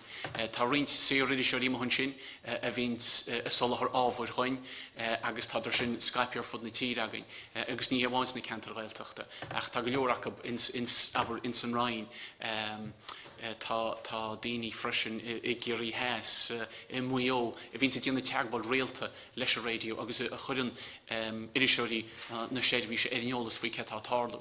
A chamáile sin tá iriseirí sé héin a chalamach ag na pobl sin chamá lu me níos lochta faoin na chlárachaí irise a haintach a díonna creaaltaí seachtracha.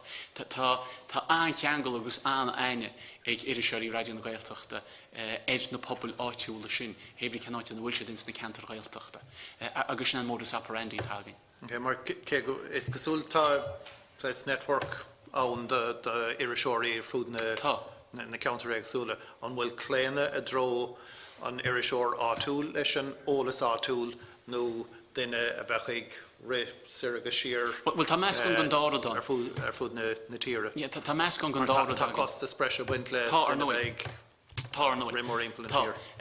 Agus sinna fágan éon gúil meas gan gondára don. Má tá séidir ina chonaí gantar ar le, bhfuil tá buntáiste éigenú eice sa bhéid agus gúil siad in sin ar a láthid agus tá deisiach a píocht ar na scéalta go háitiúla agus láir leis na daoine go háitiúla. A sin ráite bíonna siomí nuocht a táganne de hir ar a bhóna caint le costí éagsúla, teachtaí dála, seanadóirí, daoine tar na chóirlí conde. Cad sin? Ní bhíon agus bíon siad a mó cuastú ólas an tám ar fad. Agus sin chuide gon jabba tá baint le iriseirí. Tá go leor iriseirí gobar le clia a bhín a clúdach scéalta bíidir sin níotrum nó a líimreach. Ní rud neamh nácha sin agus sin é dhéanaan muid in radio na Gaeltachta. Tom Sásta. Gur mí mágah agus just bhhailm intíam leis an mulle atá. Just go minnig chun béis deir an cléirech agus láh so go bhfuil rinne mé dochar dó gan istam hen just tá ardhile tiltte agus chun si inta sigóí arm an Cuív nó an Bealach an éiríonn le radio na Gaeltachta teacht ar iriseoirí ag nó tráchtarí nó gná gcuine ar fud na tíre agus tífa mothir fud an damhnaí gcónaí. So chuintí sin intas arm agus tá sagam ghfuil an túfas ebre tífír den rudlóg. So sa cóhiigh sin ní féidir bheitsásta go bhfuil míchoramíocht I gceist ó híomh páde agus scála na pá. Is ní féidir glacu lei sin is dó go bhfuil tá an dúlgus orne mar seachta dála é ordú ní meach éagsúla. Ach ní hiigem cén fá thula mé an freigra ach níor hiig mé an freigra cén fá ach go bháin go rud starú le ach cén fá cén cuí is féidir le Dini a bheith gobar ar fá agus ag déanamh an obair cheanning céanna nó ní smó ebre ar level níos ísle agus go bhfuil radio na Gaeltachta ag glacu lei sin. Just ní hiigem sin ceist amháin so beidir just tar aráis. Just maidir leis an plean gníomhaíochta. Agus maidir leis an strátas fiche bliain agus an plean gníomhaíochta agus ba an tara nuaig teachtas ar cóirí gan caiiciis. Bí mar chuir mar tús lei seo. Cén an ráisih banteach leis an plan seo? An ráisih mar cuid den cóirlaáin a bhí I gceist, cad líad na rudaí is táhachtaí ó híomh an plan gníomhaíochta seo ó do híomh. Agus an sin just bhí ceisnó go maidir leis an taide, agus is rud ionach go bhfuil taide ó dhéanamh agah agus leis an ollscoil. But just beidir tilla sunraí a thuirt, like ní léon sprocama is rud leanúnach tuige mé sin. Ach an bhfuil conra seirbhíse I gceist, cén ád an bhfuil airgid I gceist nó an bhfuil an ollscoil I gobar I ggófartíocht libh. Má tá is rud ionach é sin, agus níl airgid I gceist, beidir na sunraí a thuirtstam, maidir lei sin, agus maidir le ceannarí gníomhach agus níl mé géirí bheith persanta carbe, ach maidir leis an ról. Cén ád atá an ról mar ról gníomhach. Okay. Beidir go bhfuil ceisna go eile ach ag an puinte seo is dó go bhfuil siad go léir cartha magad.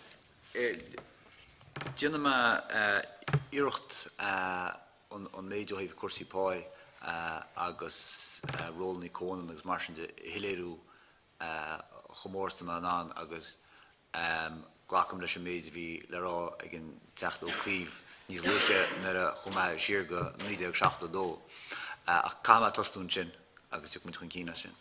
So nar a bunaíú radio na Gaeltachta 1972 crothú grád le grád an chláireachtaire agus is grád sin stoi in san látá Johan le rint blianta nuas tá grádan í teach chun cín an RTE ina bhfuil fostíthe anús dearmid irisisiúirí ilbháin bhfuil tar asúil go méid sé déanana ní smú ná an éon ról amháin.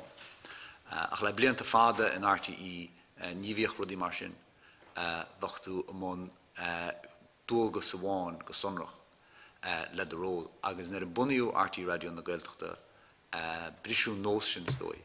Mae al dag an grád an chláireachtaire go rá na daoine bhí fostíthe il dánas na méid agus cruise don an bheith gobar trasna rudí le. So mar hampla détá bheith amón idirisiúireachta, détá bheith amón láirithireachta, détá bheith amón léirithireachta. Go dtíon látá Johan a níl chónan de ról in RTE. So mar hampla dearmid in san rannog radio an RTE tá ról radio producer agus dinan an duine sin léireáin agus léireáin tá presenter tá multimedia journalist agus so níl có an grád éon áiteile. Nis ó híh an pói agus an levelte tosna an grád ag pointe cónan nó began níos airde ná mar hampla multimedia journalist ach cléachnaíonn se ag level níos ísle freisin. So sin an cúra tá lei sin.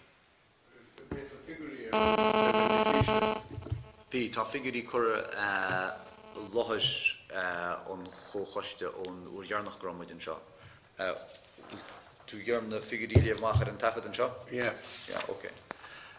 So bunan scála go chláireachtaire ceacha cúig 8 híana dó agus bar scála 60 cead híana dó.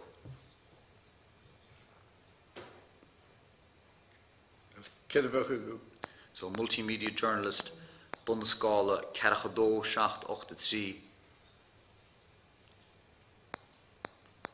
bar scála 66 dó 99. Agus abed an compráid is abed láithráid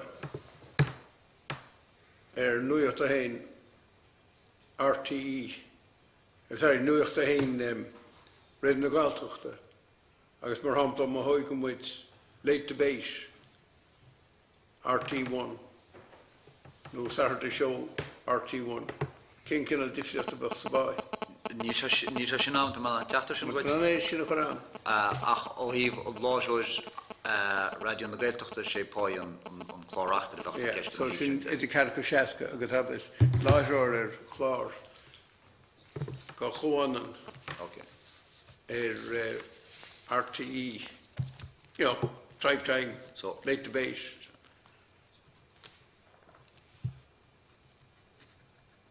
Saturday show. Just my little question is dogum shit hábhachtach go gaimna faoi freisin go bhfuil RTE se behan bhfuil na grád an ar fad go bhfuil an tuairis sin scrífa I cear an mulmhaí agus mar bhfuil os cin cé teas go grád an inis breanna for ar fad agus dúirtear chláireachtaire is an áiríonn sin. That's the station. Do rud a ball and chain. Just come in yard on yeah. Just bortlam ro. Ní bhain an cuasaí Paulín ar an Gasta agus tuige mé sin ach go híomh na Gaeilge agus má tá aibrithe ar level níos ísle ag déanamh obair na gapal den manan chilin ó híomh na Gaeilge agus cinse banan chilin mar ach banan chilin ó híomh na Gaeilge sin an fá a bhfuil a thug mé ceadanna teachta na chuir mééis tearú agus na ceiste ná cargus mé héon san ámh, cos tá sé tábhachtach.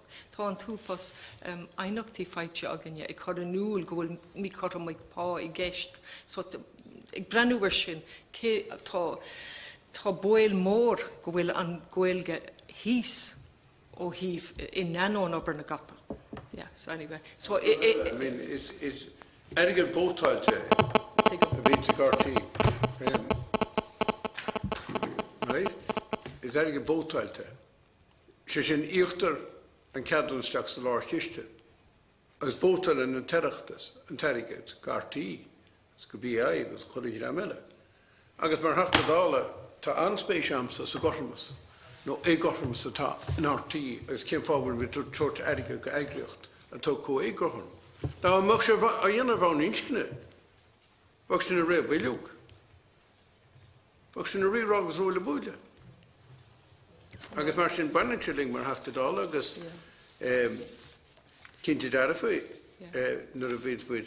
Tá sam hain is rud pléitir RTE, well, pléiti RTE go minic bardóíaltais.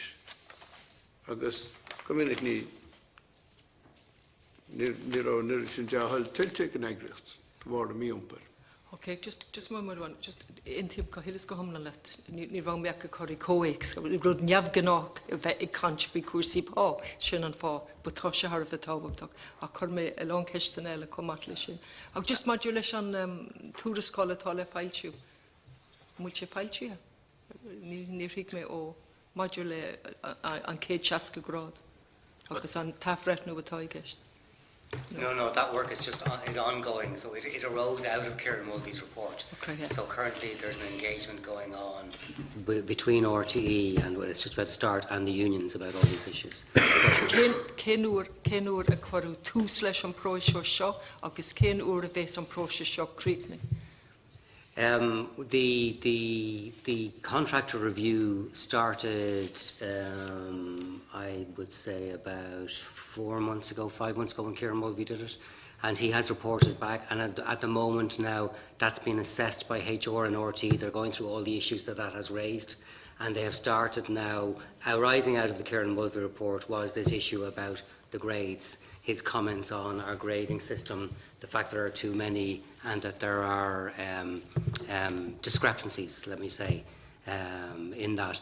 And he has asked RT to look at that. So our Director of HR has just started a process in tandem with the contractor one to look at those issues.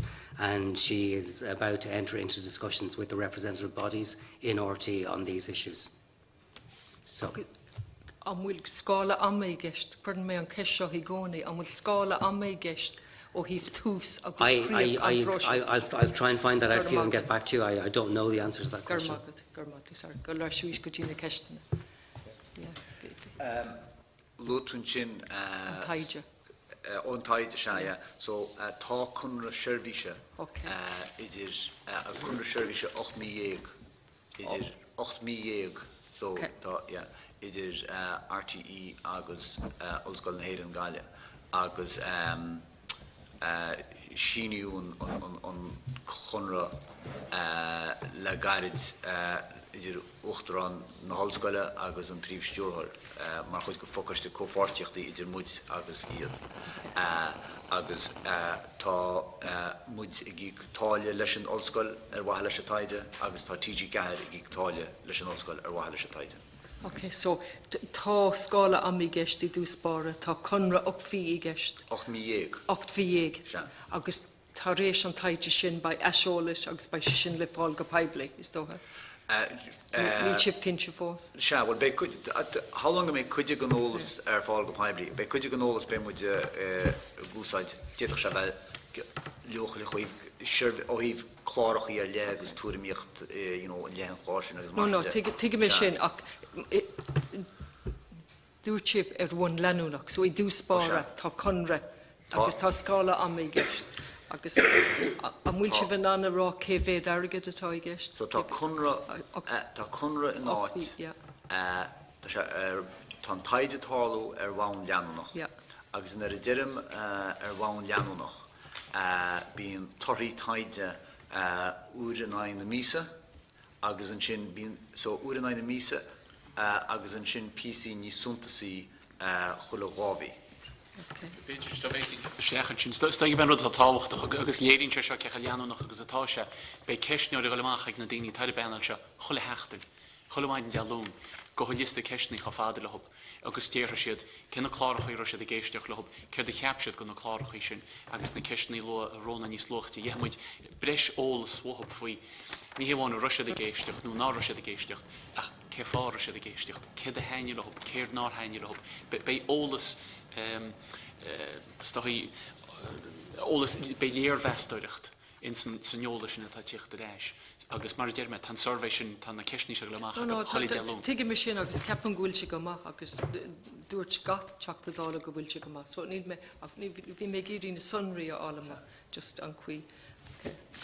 Stó go raibh ceistile? Ceistile maidir le an stráteis fiche blian an Gaeilge agus gon stráteis gníomhíochta. An plan gníomhíochta den stráteis fiche blian. An plan gníomhíochta Gaeilge an stráteis. So in san stráteis tá RTE luite go sonrach. Mar hampla ceangan na tagartí tá an ná go normalú na Gaeilge agus an túrim se tá an go nionnaí an Gaeilge normalú ar an meallach go míoch se dhéanana tí bhí si go heachta na Gaeilge ach go nionnaí seo go blianar fá. Tá sé seo tarlú tá túscoran le se le tamil agus tá sé tarlú trasna mór an gachárdan. Me bid na hádan is smú hiúrú fi deara ná na hádan in na míochse le linn seachta na Gaeilge sinné RT hín agus RT dó. Ach tá go dhéanana trí áite chuí nachach se dhéanana san námad a caiinte ó íomh na meán hóisiilta agus mar sin de. So béidir donachú sí sa brandhfuir EastEnders bhí se go ré agus go bógrúh go hí láthir an Gaeilge é agus a bhah se a méla.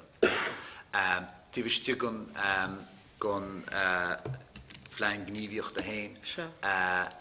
Nís mo chóirn se tá daibre muide góir leis an rion cultúr Oireachta agus Gaeltachta go háirid le tugraí digitacha bhíneise an tádáin na hádáin atá ag RTE fecin muide agus fecin an rion freisin bhfuil buntáiste ar léthagainn in san méid agus go darníonn ádáin digitacha RTE loch féchanú nó loch déisteachta nó loch léthireachta an mhór agus gúil muid gá úsáid sin mar dheis ábhar Gaeilge a chur ar fáil go dhaoine nó a chur ar thúla dhaoine. So mar hampla sampla ó sin is tócha ná gúil suíomhnú Gaeilge forbarthain.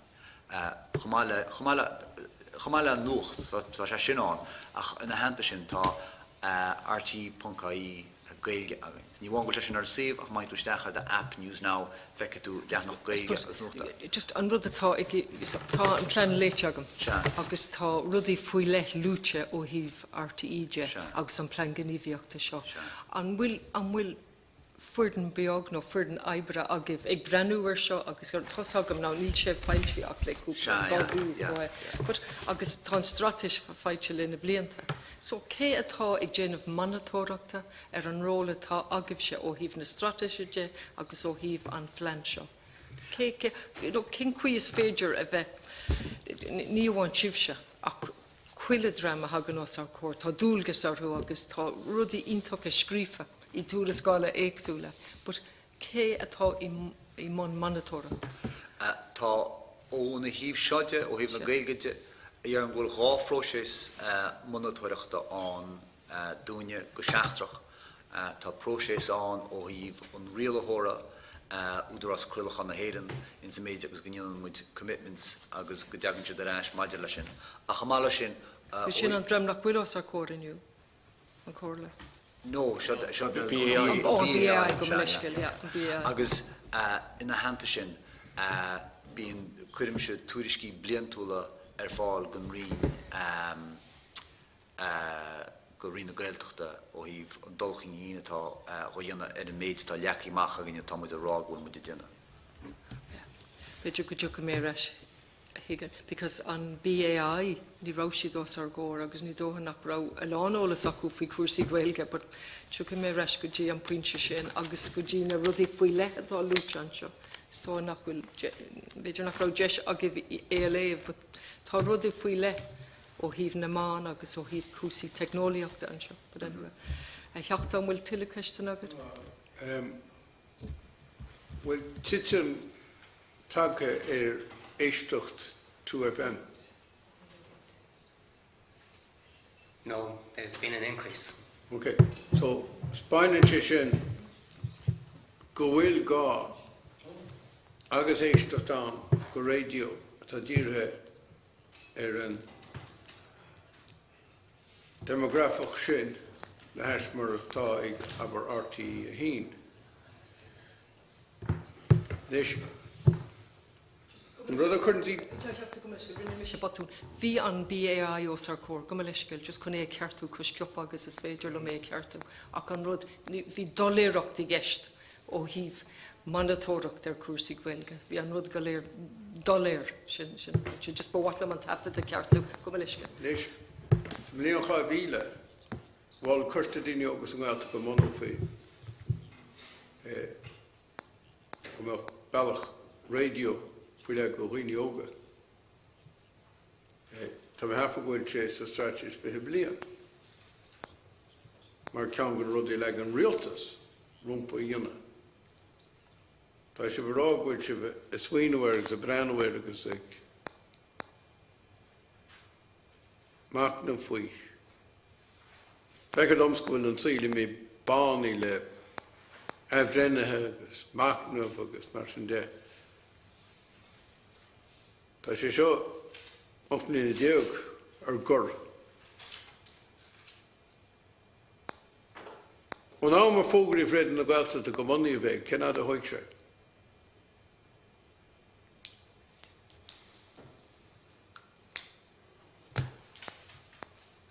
Sure question. Liam, le grau ábhliain? Tú chaint an 1972 be? Ja. Dí camerráí lecha samsa. Mar déirinn go bhaitach go raibh bhaid is radio as an nui ó mún na martá sé freistal ar réiteach na Gaeltachta am gohfuil brú olmhar ar a teangas na Gaeltacht. Agus bhfuil sé nach chuil na daoine óga géiste de réidir na Gaeltachta. Mar níl sé. Ní hinnan cinna radiation slow, níl sé gréisteach de RTE hain a chuide a fud na tíre. Agus dus na hiigem céim fáin ar thug RTE faoi seo an mór cholacht. Ní féidir le réidir na Gaeltachta dhéanana, ní ceist go réidir na Gaeltachta. Ní drám bhín anna seo dhéanana ach RTE. Tá go siúta tá na tumtum mar deire agus an teirigid. Ach smaoin ófar ar sin nuair thuchas iarratas mar a hagas gur féilsúil ó RTE a cuarta til airigid dí an teirechtas.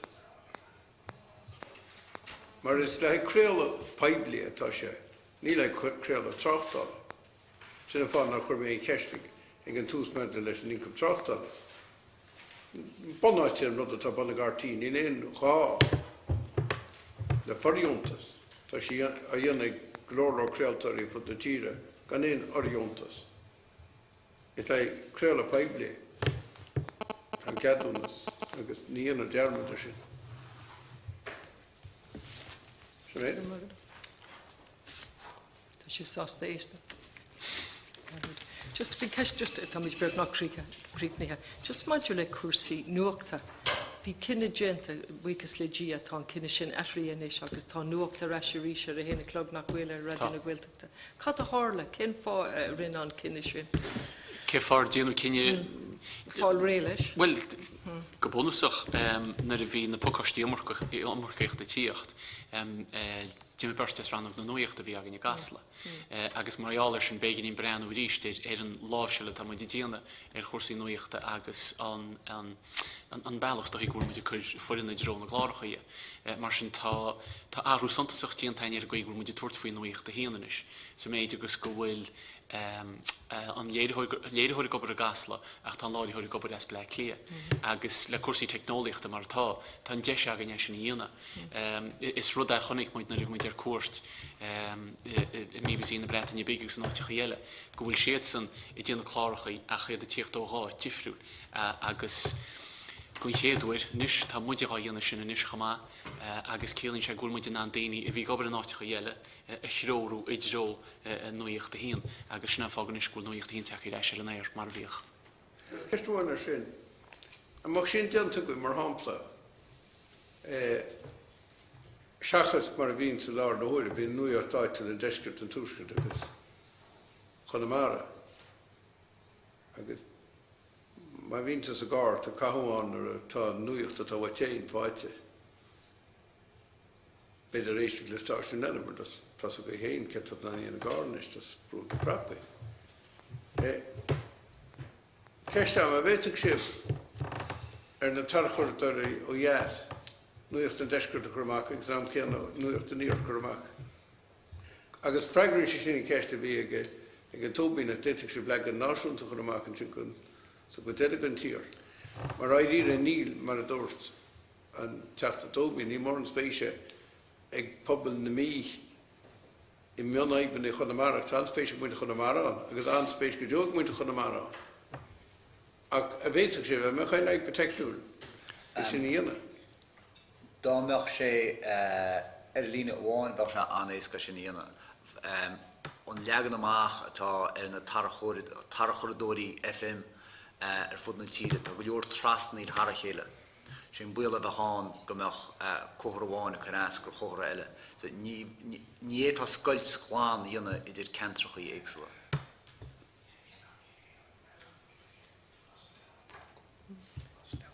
Cai go réiteach technúil ar sin ní fear technúil méach. Tá réiteach technúil a chur hort na lenda seo. Sílim go bhfuil sé bhhaid níos fearr an chuí atá sé, cos tá muid in anna canún sí luga clistáil, but anyway. Sin mar deile. Just a rís, tá de frivleid agam bheith an seo in san caithíir seo. Agus ag éisteach le choirí láthair le goblin go le. Tá sé ráite go minic go bhfuil ní blin na Gaeilge ná réire ach blin na géircéime atá gceist. So, nuair a clisiom is scéalta go bhfuil dearra choir le chlár nuachta. Tá sé deacrar glacu lei sin agus an tólas lugatá agan ar an coiste gur blin na géircéime atá gceist. An rud ceann céin a maidiú leis an scéal ó híomh an nuacht réamhhafad a dhéanamh. Mar bhí an seomra ag testáil ó artíl le nuachtaí méarla. So cóigh sin, cén córas atá agah just tá muidir cant bhí Domhnaill agus Ferbert agus Tauci RT Radio na Gaeltachta. Cén sort córas atá an le eisolalas áil ón Irden maidir le Tauci na Gaeilge. I bhuiinde na deacrachtaí atá an.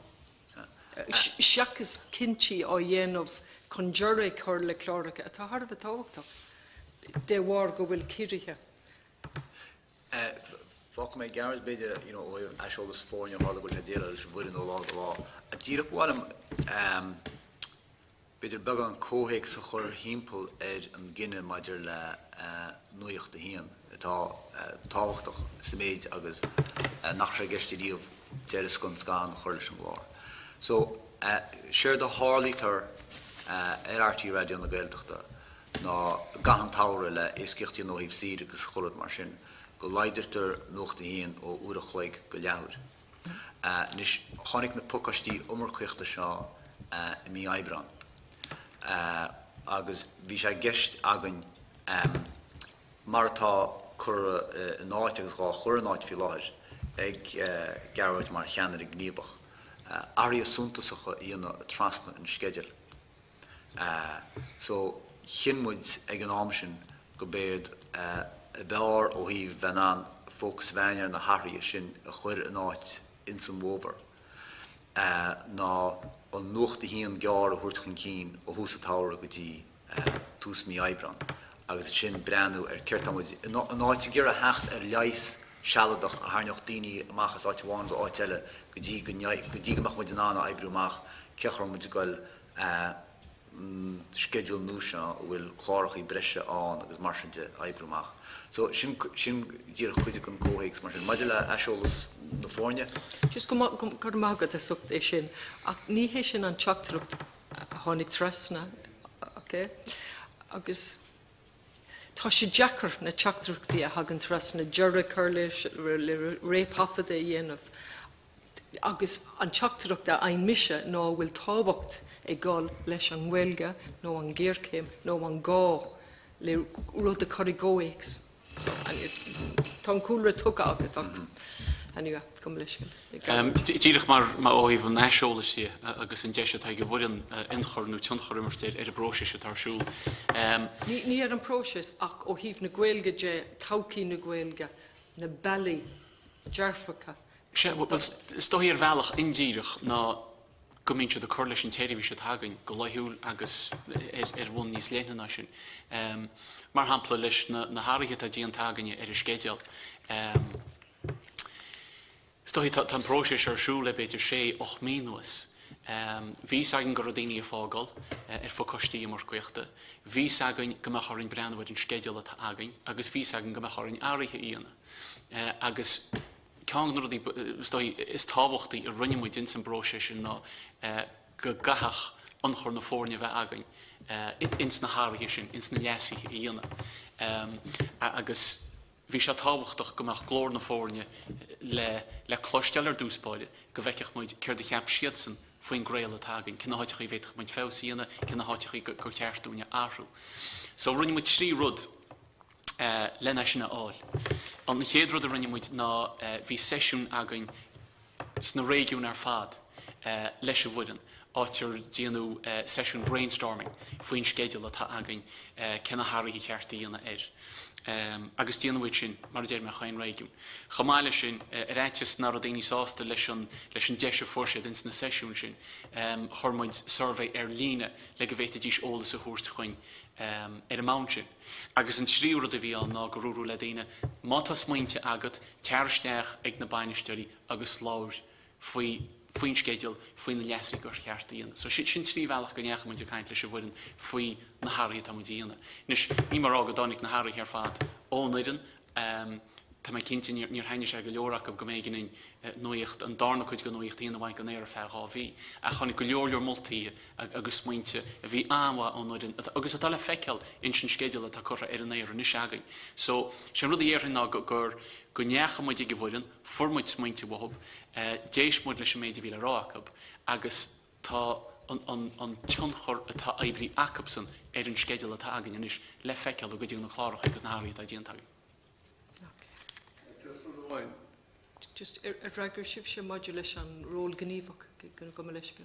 Dúirt mé cén áda bhfuil an ról mar ról. Tá sé gceisceann an jab ógurs bhí an caiiciise. Tuige mé sin ach cén ád atá an ról mar ról gníomhach. Tá me sé mar cheanarí gníomhach le bliana agus chuig. Artar sé bhíag seach míag na mar. Artar sé bhíag. Sé bhíag gur míl magad. Ceisiarnach. Tá san bíú nua ar ommarcíocht. Mar go bhfuil sa tegan an focail ommarcíocht ó an ommarca bheith. Sé sin bhfuil breisfórna nach bhfuil a testáid. Is léir an méidir a ráite go nach sé sin fír réan na Gaeltachta. Agus a dárach sé i ggódach príomhhaite go nearnú daoine go le go maciad ar ommarcíocht.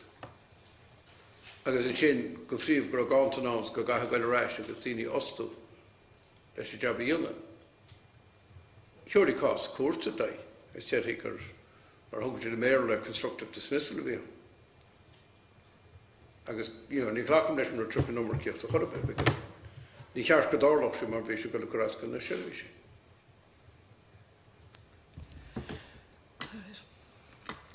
Gur míl magad. Agus is rud maithe go bhfuil sibh sásta teachtas ar cór agus rud é a phlé mar gandát tá radio na Gaeltachta mar críleir den réiteach agus mar críleir den Gaeilge. Gan radio na Gaeltachta bheith rud é a bhhad níos measa. So tá mé dé i géirí just mar coiste rud é a hiiscin agus beidir a bheith páirte glachas a réiteach freisin, cos tuige mar a dúirt me, tá feibanna tromcúise go i gceist. Go peibli ceapam nach bhfuil tuiscint wa ag RTE. Ceapam go bhfuil déanann siad cinithe an bunithe ar airgid, agus ní higann siad có tábhachtach is atá an Gaeilge, ach níos mó ná sin an cosint atá ag an Gaeilge faoin reachtaíocht. Sin ábhar de lá eile, but sin mo cheaptaracht mar caihirirlach agus bhéic sé cabhrach dá mar rud é go rá an duine atá i gceannas. bhesásta teachtas ar cóir. Tuigim go bhfuil daoine gnóthach ach bheadh sé bhhad níos fearr do mar é go raibh sí anseo ó híomh an ról lárnach atá ag RTE ó híomh na Gaeilge. Faoin reachtaíocht, faoin strátais, faoin plan gníomhaíochta, faoin nílas á an céhéad document. But gur míle mágah agus tá sé beaggan in déana. But gur míle mágah sin cádrachtúin. Ba séisiún príomháide agan in is chun cúpla rudaí a phlé. An bhfuil tú fibrú?